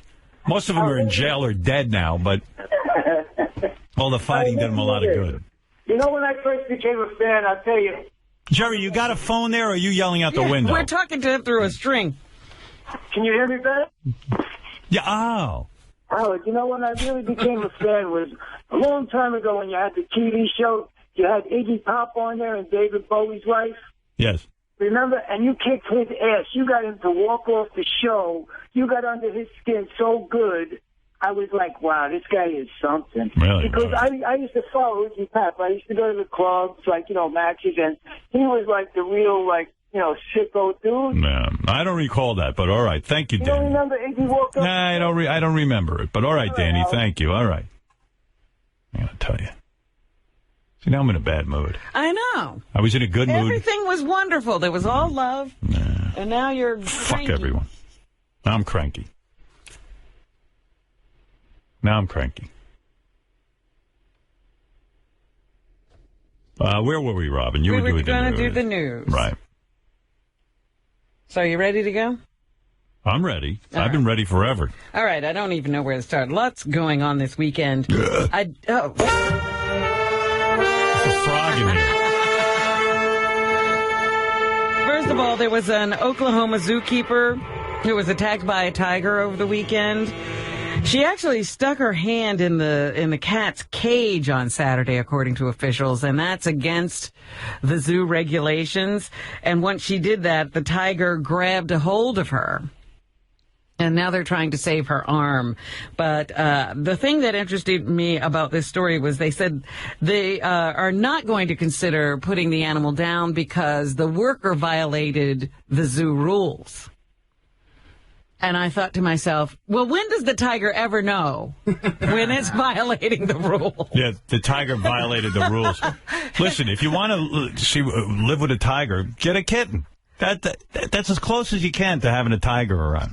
But this is a zoo worker. She's in a zoo. You got to be vigilant around these animals. Enough with these zoos. They're wild animals. And you don't go, they're trying to speculate why the tiger attacked her. The tiger attacked her because he's a tiger. There you go. That's a good explanation. Good for you, Robin. There are no other explanations. You know, I notice when I get angry, you're now all worked out. I'm pissed now, too. Yeah. You got to calm down, though. You got to be a calming influence. You're getting me charged up. All right. I'll do better. You're supposed to be like this. Like in a coma. Talking a monotone. Like Michael Jackson. Do you realize now, and I don't know how you feel about this, but I have felt for a while that the age of privacy is over. Well, of course it is. I mean, you've got Twitter. Everyone's got a phone. The whole world has changed. In fact, when you see guys like Kanye West getting upset, he thinks it's the old days when there was privacy. Frank Sinatra. Elvis could paralyze a woman's tit. You'd never even know about it. But now everyone shares. There's reality shows. People have their own Twitter accounts. They actually can post videos of themselves. There is no privacy. But the thing I'm talking about is now smartphones know everything. That's why they're smart, Robin. They know where people go, what they search for, what they buy, what they do for fun, and when they go to bed. Right. That's why advertisers and tech companies like Google and Facebook are finding new, sophisticated ways to track people on their phones and reach them with individual advertising. They say now that with your phone, they can even tie it to your computer, so they know the owner of the phone and the computer. So you'll do something on your phone and later get an ad personalized to you on your computer and vice versa. So you do something on your computer and then your phone will get the ad. I'm just so happy I changed the font on my phone. It's so great. Oh, really? Yeah, I love That's it. why you don't care that it's tracking you. No. You know what? I really don't care that my phone is tracking me, honestly. I don't. Because there are a lot of people who are still up in arms about that kind of thing, and people are studying, what this new level of not having privacy is doing to people and what it's doing to us as a species, really. What's it doing to our ways of behaving? Yes, Hansy. Yo, what's going on, man? Oh, God. Here we go. What do you mean, oh, God, here we go? All right, let's have a conversation. What is on your mind? You're not going to have a conversation. No. First of all, I like that you go out of your way to go, I'm doing something nice for the kittens and I have a heart, but, you have no problem torturing, whack-packers, for, the... Who tortures whack-packers? I give them a home. Get out of here. Are you kidding me? You ask Beetlejuice how his business is going from our show. Ask Eric the actor when he goes first class on a plane and acts in a movie. I know. Ask ask me how I'm doing. Well, you're not a whack packer. Well, I know. I like that you put yourself as a whack packer. Right. We get to choose. You put me as a whack packer. I didn't choose you as a whack packer. Yeah, trust me, you chose me from the get-go, buddy. My buddies in the Illuminati told me not to let you in. But you still torture me, though. No, I don't. I actually am very nice to you. I think I'm probably the only person on this planet that talks to you nicely. No, actually, you don't, actually. I bet your parents are annoyed with you. Well, they are, but... And you don't have any friends either. I don't have any friends. That's right. So who's nicer to you than me? At least I pick up the fucking phone when you call. Because you want me to call your show, because you want me... I don't want you to do anything. I don't tell you to call. I'm nice enough to pick up your phone. See, you always play... Okay. The reason why I called is you're trying to put Lauryn Hill in this, she lost her mind, but... Lauryn Hill. Lauryn Hill knows how to sing. She doesn't need a rap. The rap is for people who don't know how to sing. I come from a guy who doesn't understand the culture. What? What culture? Hey. You're going to tell me I don't understand black culture? Who's more black than me? I grew up in black neighborhoods and black people don't even know about it. I think that was a made-up story. I don't think you really grew up in... You're out of your fucking mind. Yeah, Hansie, you just decide what you want to believe and what you don't want to believe. Do you believe there's a Holocaust? Do you believe in the Holocaust? Why is Robert fucking junkie or fucking... Do you believe in the Holocaust? Yeah, I believe in the Holocaust. Okay, so telling me I didn't grow up in a black neighborhood is like telling a Jew that there was no Holocaust. See, that's more Zionist propaganda right there. Get fucked you Zionists. You don't even know anything about it. Propaganda? Lying. No wonder no one talks to you. You're despicable. Oh, jeez. That's right. Laugh all you want, but you are. No, I have friends. You don't. Yeah, because you're friends with a bunch of snakes who... You don't even know who my friends are. Yeah, I know who your friends are. All right, who's my friend? I know a bunch of your friends. You just said you know who my friends are, but then you just said, I don't know who your friends. You've been friends with a lot of people in Canada, by the way. I know that for sure. Who am I friends with? You tell me. You tell me. You said you knew my friends. No. This is ridiculous. Why are you doing that? I'm going to go, Hansie. This is just going... See, how you owe me, man. I don't owe you anything. You do owe me, man. What do I owe you?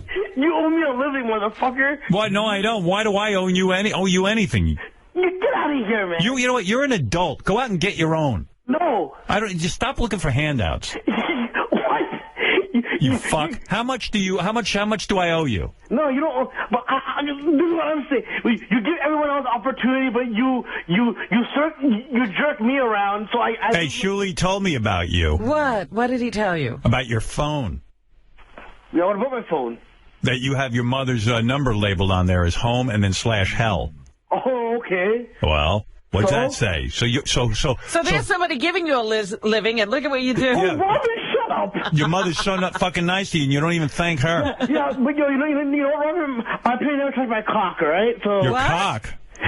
You gave your mother your cock?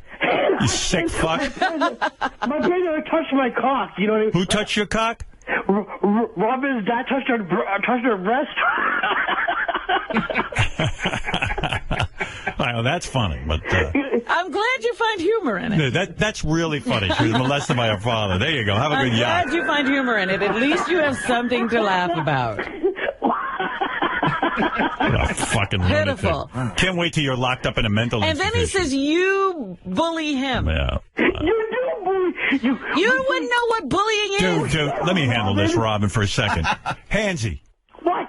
Bottom line, you're always looking for a handout. Why don't you go get a job? Wham. Everything, motherfucker. You know you control everything. And what? I control whether you get a job up in Canada. Yeah, you do. Okay, I gotta go. I'm done with it. That's why I was like, oh, geez, do we have to have this conversation again today? No.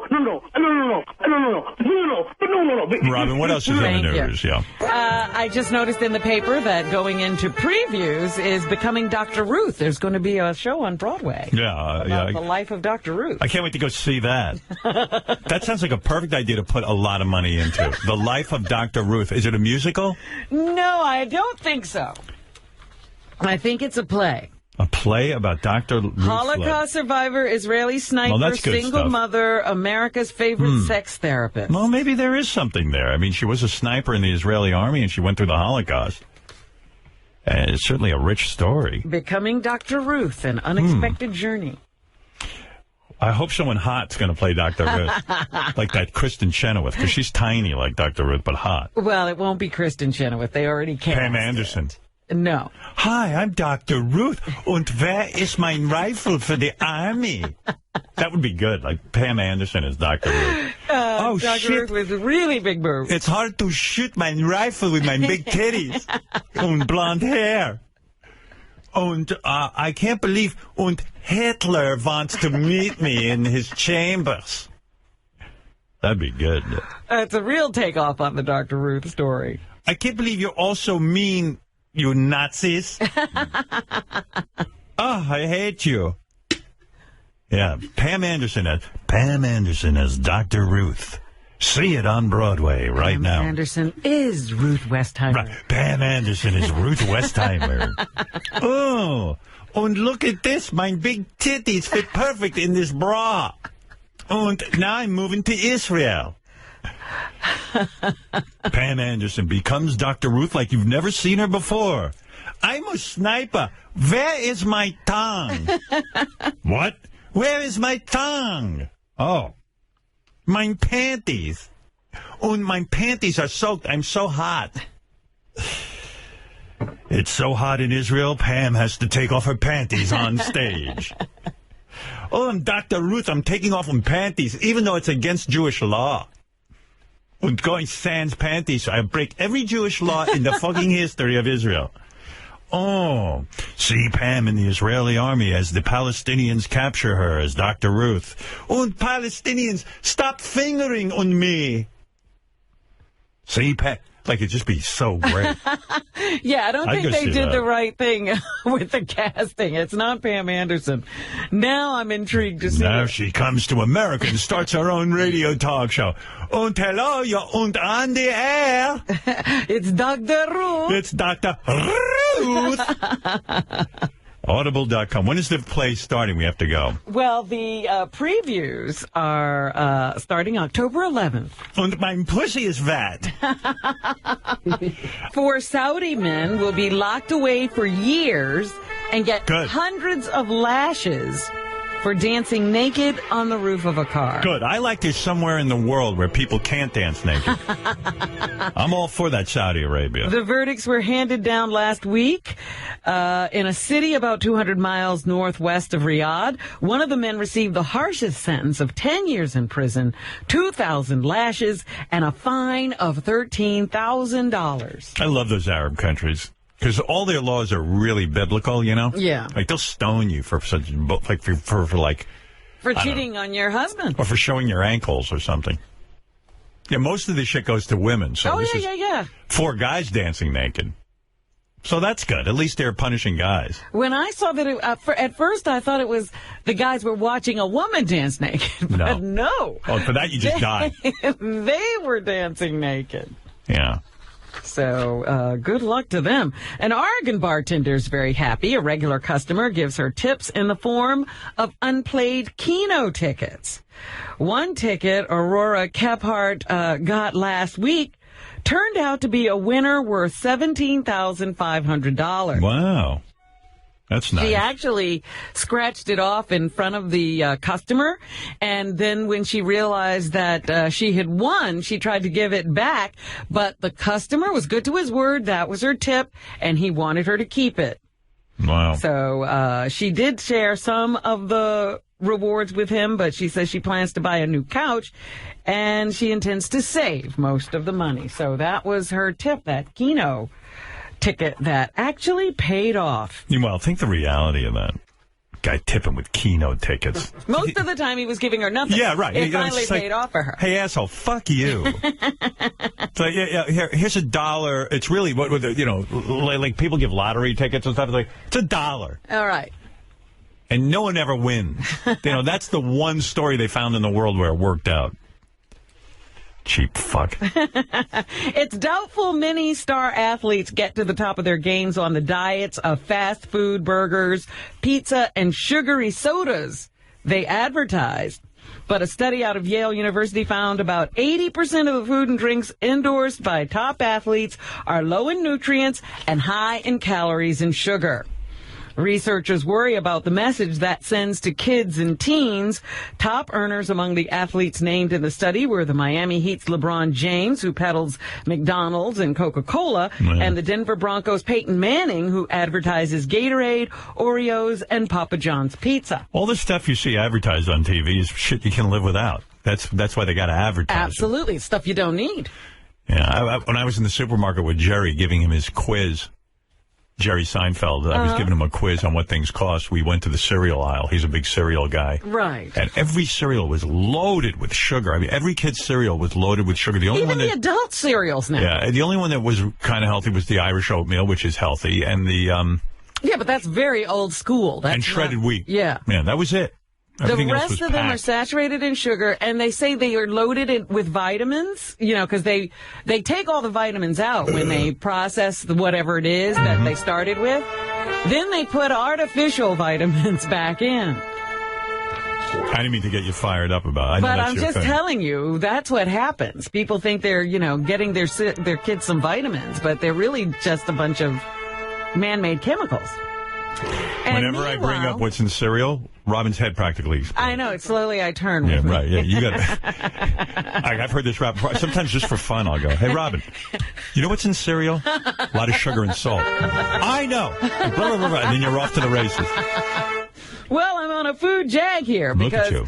What do you think is in chicken nuggets? I know exactly what's in chicken nuggets. Okay, go ahead. It's about 50% actual chicken, and the rest is like mystery shit. It's like chicken body parts and bone and gristle. Ugh. Yeah. And cereal and rice. Fat, blood vessels, nerves, cartilage, and bone pieces. Doesn't that turn you off at all, JD, when you eat that? JD's in there with that chicken nuggets every minute. All the time. Oh, chicken nuggets, that's shit. And that shit, whatever. It's good. I hear blood vessels and I want to get out of there. In other words, chicken nuggets are mostly chicken fat and body parts. According to this Jennifer Abel at Consumer Affairs, the lead researcher from the University of Mississippi Medical Center, tells Reuters that chains are apparently mixing all this stuff together with some batter and calling it chicken. Fred, you eat chicken nuggets? No, I do not. Do you let your daughter? No, I do not. Right. Like if she said, "Dad, I want to go to..." No, she knows McDonald's is poison. Right. She You knows taught it. her that, yeah. She knows it.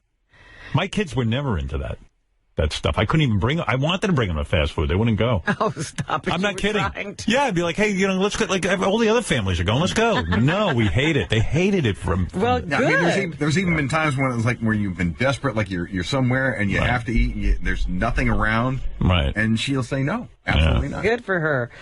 It's you one really... of those? Do you think Fred's one of those? Do you let your kid watch TV? Yeah. Oh, you do, but very little, I bet. I can see you I'm guys. sure they choose the programs. Not a lot, but more than I'd like her to.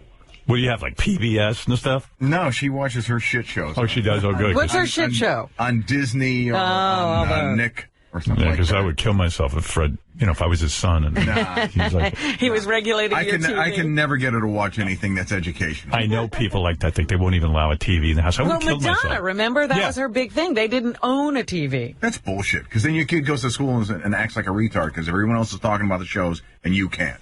Yeah, you're a retard. Yeah, Lourdes, you're a retard. I can see Fred on there. Everyone, Masterpiece Theater is on. Now we can watch 1 hour of television. Now she watches her shit shows and I watch my shit shows. Well, the chicken you think you're eating when you eat a chicken McNugget, according to the experts, is really a chicken byproduct, high in calories, salt, sugar, and fat, that is very unhealthy. Yeah, Beth's friend out there, Heather, who's adopting one of the kittens, she didn't let the kids watch TV, I think. I got to ask her about that. Hey, Gary, ask Heather. Is Heather in there? I just want to find out how she's pulling that off.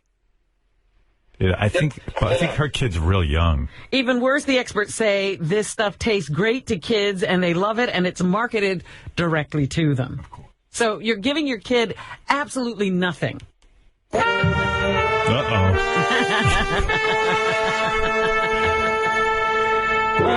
Hey, Heather. You don't let your kid watch... you're busy with the kittens, but I don't want to take up your time. But you don't let your kid watch TV at all, right? No, they do watch TV when they're at my mom's house, but we don't have TV at home. I see. She's a real hippie. Like, she's not a bullshit artist. Like, you don't have a TV in the house. I don't have a TV in the house. Beth, 25 years ago, I didn't have a TV in the house. And did the kids ever say to you, hey, come on, man, you're killing me here? Oh, they can't stand it. They hate me. me. Well, I mean... I can't stand TV's television. the most important. It drives me crazy. Oh, wow. Well, you could let them have one, though. But then they would be in front of it all the time. I so grew up what? with it. Give them an hour or two. Well, for football season, we might have to. Yeah. I mean, but maybe next year, because the Steelers are doing so. Yeah, I don't know how the hell you get away with that. Like, I would have killed myself. They'd be out of the house all the time, right? Looking for somebody else's television. Well, we also send them to the Waldorf school.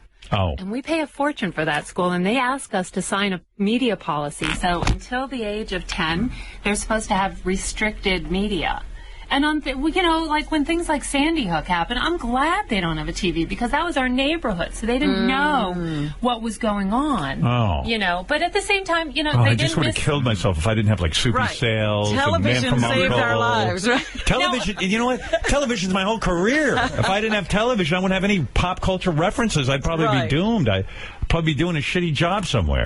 Howard, I say that all. I wouldn't work here if I didn't have a TV. Yeah. I wouldn't work here. I know. You want me to know dopey shit. I needed to know. Dopey shit's important. We all grew up with Beaver, so we have those references. Yeah, Robin, you grew up with a beaver. Oh, sure. Yeah. By the way, not to change the subject, but I am. Do you recognize Heather's Wishbone? This is Heather Heenstra, who you guys. That's who made Robin the Wishbone. Honey, she's wearing it. She's wearing it on the cover of her book. Honey, too. we're talking about.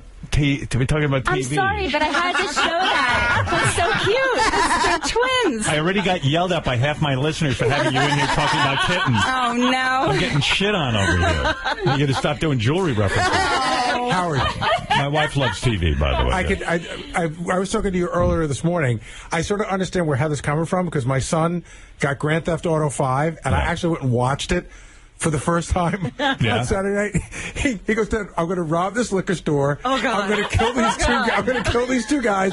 Then he started like running a chick over. I was like, dude, please don't let me see this. See, that's fun. Exactly it. But I live stream things for them all the time. What do you mean, on the internet? On the internet. But like Masterpiece Theater and stuff like that. What do you live stream? Well, videos of the dolphin killing in Japan and. Oh, yeah. No, they see things. They Holy moly, that's no fun. I'm talking to her son, and her son says to me, "Hey, I love you on America's Got Talent." I go, "I thought you don't have." I go, "You don't have a TV." He goes, "Well, I went over to my grandmother's house. I saw one episode." No, that's not true. That's what he told me. No, he was putting you on. He wasn't putting me on. That kid wasn't putting anyone on. Well, then I texted Beth a couple days later. He started blinking Morse code to me, going, "Hey, get me out of here! I'm trying to watch TV." But like, does Heather know what The Sopranos is or Breaking Bad? Do you know what these things are? I've seen every episode of The Sopranos. Okay. I was watching season 1 the other night. How did you see that? Because I don't know, I get it on the internet. On the internet, Netflix or so we were watching Deadwood last night. So why not enjoy it on a TV so the whole family can watch? Not 20 years after it was broadcast. No, I saw it all when it was. I mean, I used to have. I went through a period where I had TV, but I didn't have TV 21 years ago or 20 years ago, right? No, I just didn't. She didn't. I can't stand commercials. I find them to be so insidious. I can't stand them. I can't stand them. Howard, I don't think she's your children don't eat chicken McNuggets. Oh, no. Well, I'm a cancer survivor, so no, they don't eat chicken. There you go. McNuggets. Oh, she's more hardcore than you are. What's that drink you drink? Oh, I got it with me. It's in the cat carrier. Vitamin Green by Health Force. And I think it saved my life. I had colon cancer 7 years ago. And I still eat chocolate and, Do you hate rice? Oh, stop it with the rice. Robin hates rice. I don't hate rice. Robin is I'm grain-free. Are you grain-free? I know I'm not grain. Oh, Robin is. She beats you. She does. Robin is good. Robin's eating next to nothing now. She's living on air, right, Yeah, honey? but look at Robin's skin. Robin is glowing. She's glowing. She's glowing. She's glowing. She's almost on the moon. You know, there's a lot of arsenic. You can see in me rice. from them. Do you agree? Do you agree with Robin that that rice is the Hitler of foods? No, I never said that. Now stop it. Said that. No, but rice. There's nothing really good for you in rice. I know. Hey, honey, how are the adoptions going on out there? Amazing. Are you crying? No. You're okay? Is that the only thing that's interesting? No, you were very interesting. Listen, people don't like when where's your microphone? I don't know. I'm mad. Why are you mad? Don't say something that's going to bore your... No, don't be mad. I told the listeners I happen to have a heart, and if they don't want to hear it... This is your life. That's right. That's right. I'm sharing this with them. You are doing the most amazing work. Say that on mic and say it proudly and loudly. You and Beth are doing the most amazing work ever. I have been in animal rescue my whole life, and I have seen some shit that is just appalling. And here you are with hundreds of thousands of people who listen to you every day and hang on your every word. And you are fostering death row kittens. This little baby who's going home with me today, Beth sent me a picture of them 3 days old. They were going to be put down, and now she's going to have the best life ever. No television. And she loves television, right? All right. If my husband's listening to this, you know he's calling the cable company right now, because we got a big flat screen. Well, honey... It's not like we don't have it. No, I said that the part of my audience that doesn't want to hear that I have a heart, they go fuck themselves. That's it. Exactly right. Because then there are a lot of people What am I supposed to do, hon? Howard, I've not seen you get that mad in a long time. You call that guy the C word. Well, he was talking about my wife. I know. Tell him to fuck off. He loves you, Beth. He loves you. I love you. We all love you. I love you. Do you love me? I do. Do you love me? I love you. Well, I love me, too. I can be honest about it. And we love you, too, Rob. Thank you. I love you all, too. Yeah, and by the way, buy a calendar, and that's all I'm going to say. Absolutely. Support North Shore, support foster, and support rescue. Don't buy while shelter pets die. And no rice, and no Oh, here we go. TV. No cereal. That's and right. No chicken cereal. No cereal. Yeah. And by the way... I'll get cable. I'll send you a picture. And notice, Benji, no one said they love you, so there you go. Aww. That's all. Do you have a kitten, Benji? Do you have a kitten yet? I tried. They went away. Oh, no. What do you mean they went away? I'm just teasing. Oh, okay. Don't try to have a real conversation with him. Yeah, I thought you were going to kill yourself when he just said that. Oh, who's crying? Why are you upset? I'm not. I know your every look. The kitten's squirming. This kitten's coming home with us tonight, by the way. She's sleeping with you. Okay. I'm up for that. I'm very supportive. All right. Thank you, guys. And Norton Howard sends his love. All right. Norton. Love you, too. Honey, I'll be out soon.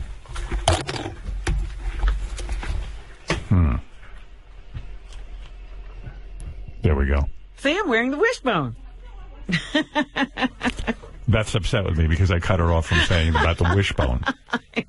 I already know I'm in trouble.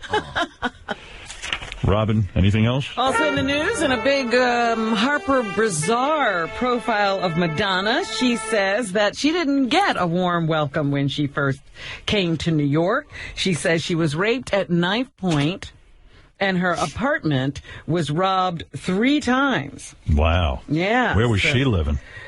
God knows, but it was the 70s. Remember, New York was a different place. And, yeah, she came here in 1978, and she was about 20 at that time. She doesn't particularly say what age she was when all of this occurred, but they're just speculating that it had to be in her early 20s because she got here in 78. Wow. They say, they'd go into how she internalized the rape. She didn't report it. And I was reading some amazing statistic about how many rapes there are that go unreported. But she said she was, a knife was held to her back and she was dragged up to a rooftop and raped. So, I guess if you want to know more, you have to get the Harper's Bazaar profile on Madonna. But yeah, not a warm welcome when she first got here. If you're a fan of stargazing, but not early mornings, then this new meteor shower may be for you because it reaches its peak at sunset rather than before sunrise. Astronomers say the intensity of the yearly shower caused by the Earth passing through debris left by the 𝗛ʰ𝗄𝗿𝗦𝗵cie comet is tough to predict, but some years you can see thousands of falling stars per hour. This year is not expected to be among the most intense, but it's a good year to watch because of the waxing moon. It won't reflect enough light to ruin the view. So this evening you could watch a meteor shower. Now, I know you're a big romantic, but how do you feel about couples splitting the cost for the engagement ring? Well, listen, I'm very traditional. I think a guy should buy a girl a ring. Now, the only time I'm for splitting the engagement ring is if two men are getting married. Really? Yeah, other than that. Well, yeah, I mean, if it's two dudes, how do you decide? And who wears it? Exactly. Well, yeah, some of the days one guy wears it, the other days the other guy wears it. But yeah, I mean, hey boner. Hi boner. Look, I believe a man should buy a woman engagement ring. Now, look, there's a lot of situations where the women have money and the guy doesn't. So, listen. What do you do then? I see some of these celebrities in magazines who marry, let's say, like women, wealthy women who marry their, bodyguard or something like this. Like Julia Roberts. She married a guy who was a cameraman, on a regular guy. Now, I don't know what kind of engagement ring she has. If she's smart about it, whatever he could afford, she would wear. But I see some of these women, they got like the Hope Diamond on their finger. And it's obvious that they had to go out and buy their own engagement ring. I think what they do is they probably leave some money around. And the guy, then he buys an engagement ring. You understand? I'm fascinated with how that works. When a famous or rich woman hooks up with a dude who doesn't have any money, like, how does that work? Like when it comes to the engagement ring. I imagine you're absolutely right. Maybe they have some, put him on a payroll or something, and then he has money, but it's still their money. Right. But in this case, it's, regular average people and women who are saying, they don't want their future husband to go into debt to get them a big ring. So, either they split the cost or they chip in some way. You don't think that does anything to the romance? I don't know. I think it does. Yeah. I mean, like Halle Berry, who's she married to? Oh, he's an actor. Yeah, she probably bought her own ring. Well, he's a French actor. I don't know how much he works over there. I haven't worked in 6 years. I mean, I don't know who this guy is, but French actor. You've seen him in a movie or two. I was a Bixer. What was that, sir? I was a Bixer. Oh, Big Sur? I was a Bixer. Yeah. Put him up. You were in Big Sur. No, I was a Bixer. I would hit people with my fists. Were you really a boxer? I was a Bixer, yes. No. Oui. Before you became an actor? Oui. That's why I pinch out the paparazzi. Yes, Steve. Steve, you're on. I just want to tell you thank you very much. You really make my life. You guys are so great. This guy calling up and giving you a bunch of crap about helping your wife out to get homes for these cats. I was in tears. What are you going to do? Everyone's a tough guy around here. I've had it. Everyone's a tough guy. Much. Thank you for taking my call. Thank you, Steve. Hey, welcome back, Robin. Thank you. Have a great life. See you guys. Thank you. Yeah. And a question that just popped into my head not too long ago. I was looking at something about The Shining, and, they were focusing on the little boy. Yeah. And I thought to myself, whatever happened to that little boy? And there's a story about him in the paper today. I've never once thought about him. Oh, honestly, but he was Red such Rum. A cute little boy. The kid who yells Red Rum? Yeah. Red Rum, Red Rum. I never think about that kid. No? Never. I saw that in the paper, too. I was like, I don't think about him. I don't care what happened to him. It was like, whatever happened to that little kid? Red Rum. Guess what? He grew up, and he's a guy. Well, he never got another decent part in Hollywood. And as a teenager, he said, well, I guess I'll go back to being a regular kid. Right. And he's now a regular guy with a family and... Good for him. Lives in the Midwest somewhere. Red Rum. Ooh. That kid can never show up anywhere else because of that. Yeah. And it says that finally, now here's a book I might read. Stephen King has written a sequel to The Shining. Oh, really? I won't read that. I'll watch the movie. Dr. Sleep. And Danny Torrance is the character. He's all grown up now, and he has to help another little boy. It's too much work reading that book. Yeah, I might not do it. You're not going to read any book. I was like, wow, I'd like to know how that goes with Danny Torrance when he's a grown-up. They've made a couple of arrests in the that motorcycle melee that happened when, this guy in a Range Rover was pulled out and beaten. Yeah. And, a couple of the motorcyclists were hit by the car. They have made some arrests over the weekend. It turns out, they say, that a couple of off-duty cops were in the motorcycle group. Yeah. And they did nothing to try to stop the fight. Right. Actually, a private citizen came forward and was the Good Samaritan that stopped the beating of the man in the car. And so he's getting celebrated now, and they actually had a press conference, I think it was yesterday, to talk to this man who just looked, and he just couldn't ignore what was happening. His name is 𝗛ซี้𝗄𝗿𝗱, and he said he felt he had no choice except to come to the aid of this family that he saw being besieged by these bikers. 1-6. He's a brave dude. You know me, I would have been out of there. At least I'm not the type that sits there and just uses my phone and videotapes an incident like that. I'd at least run away. What number? 1-6? 1-6. All right. And I say to them, that's it, guys. Let it go, man. Let it go. That's when he said he actually saw some of the guys beginning to menace the woman, and she was cradling a baby in her arm. And he said for whatever reason, he knew he was taking, his life into his hands and possibly getting himself in danger, but he needed to intervene, and he wanted to send a message. 1-7. I wonder if he can pronounce Elaine for Jeopardy. Whenever they see a family in crisis, no matter the circumstances,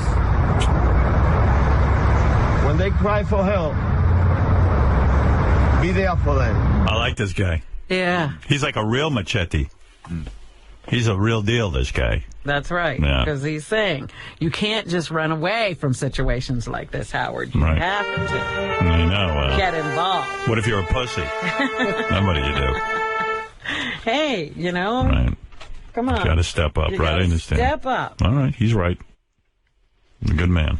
A Nobel Prize was announced today for physiology or medicine, and it's being awarded to 3 people this year. Yale's James Rothman, Randy Sheckman of UC Berkeley, and Thomas Sudoff of Stanford University. They were all jointly awarded the honor this morning in Stockholm. Right. Very nice. Always like to hear some of our scientists being awarded Nobel Prizes. A 90-year-old World War II vet will set off from San Diego this morning and attempt to run across the United States. Ernie Andrus plans to run 3 days a week, completing 5 miles each time. He's raising money to send a restored tank landing ship to Normandy, where he served during the D-Day invasion. Andrus expects it will take 3 years to reach the East Coast. Wow. Boy, when he finishes his journey, he'll be 93 years old. That's amazing. Now, I don't know what's happening with airport security, but a 9-year-old Minneapolis boy got through security and onto a plane at the Minneapolis-St. Paul Airport without a ticket. The boy was screened just after 10:30 a.m. Thursday and boarded a Delta flight that left for Las Vegas at 11:15, according to an airport spokesperson. The boy was put on into protective services in Vegas. A family member told the cops he had run away, and it was the flight attendants who thought, this is an unaccompanied minor, and we don't have him on our list, so something must be going on. But he got all the way through security and onto the plane and into a seat. Amazing. Of course, there were a couple of raids, one in Somalia and one in Libya this weekend. And we actually captured one of the high-profile al-Qaeda operatives that we have been looking for a long time. He's now on a military ship, from what I understand, under questioning, and is headed back to the United States to stand trial. Secretary of State John Kerry says this weekend's Special Forces raids in those two countries shows that the U.S. is not going to stop trying to capture terrorists. 1-1. The United States of America will never stop in its effort to hold those accountable who conduct acts of terror, and those members of al-Qaeda and other terrorist organizations. He said that it shows that you can run, but you can't hide. A Pentagon spokesman said captured terrorist Abu Anas al-Libi is being held at a secure location outside of Libya, but they did not elaborate on his whereabouts. Bono, one of the world's biggest rock stars, says American taxpayers are playing a crucial role in eradicating AIDS around the world. 1-2. Left and right, George Bush started, President Obama's finishing it. This tiny little virus that's wreaked so much havoc in so many people's lives, the greatest health crisis in 600 years, is on the run because of American leadership. Well, isn't that nice? U2 frontman Bono spoke with CNN's GPS about his One Foundation's efforts to help people learn more about how foreign aid benefits the developing countries. Bono said foreign aid from the United States alone has kept around 10 million people from dying of AIDS. I know you're not a big fan of foreign aid, and didn't Jesse Ventura said he would cut it? He said he would cut it all off. Who knows what he's going to do? I'm just in it for the vice presidency. Whatever he does is okay with me. Is that right? Yeah. Well, I mean, maybe that's something we ought to think about. No, we're going to keep some foreign aid. Don't worry, I'll keep them under control. All right. Treasury Secretary Jack Lew says flirting with a debt ceiling breach is dangerous and reckless. 1-3. There are no good choices if we run out of borrowing capacity and we run out of cash. It will mean that the United States, for the first time since 1789, would be not paying its bills, hurting the full faith and credit because of a political decision. And the next big deadline, when Congress really needs to act, is October 17th, 1-4. If the United States government, for the first time in its history, chooses not to pay its bills on time, we will be in default. There is no option that prevents us from being in default if we don't have enough cash to pay our bills.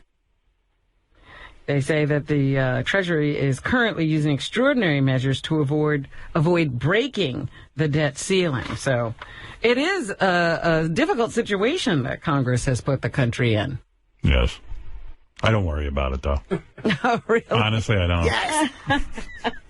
I just kind of figure they'll figure it out. Yes. Okay. Yeah. You're not going to write a letter? No. It's not going to move you to call? Nope. Or do anything? No. No. No. I'm just keeping it real.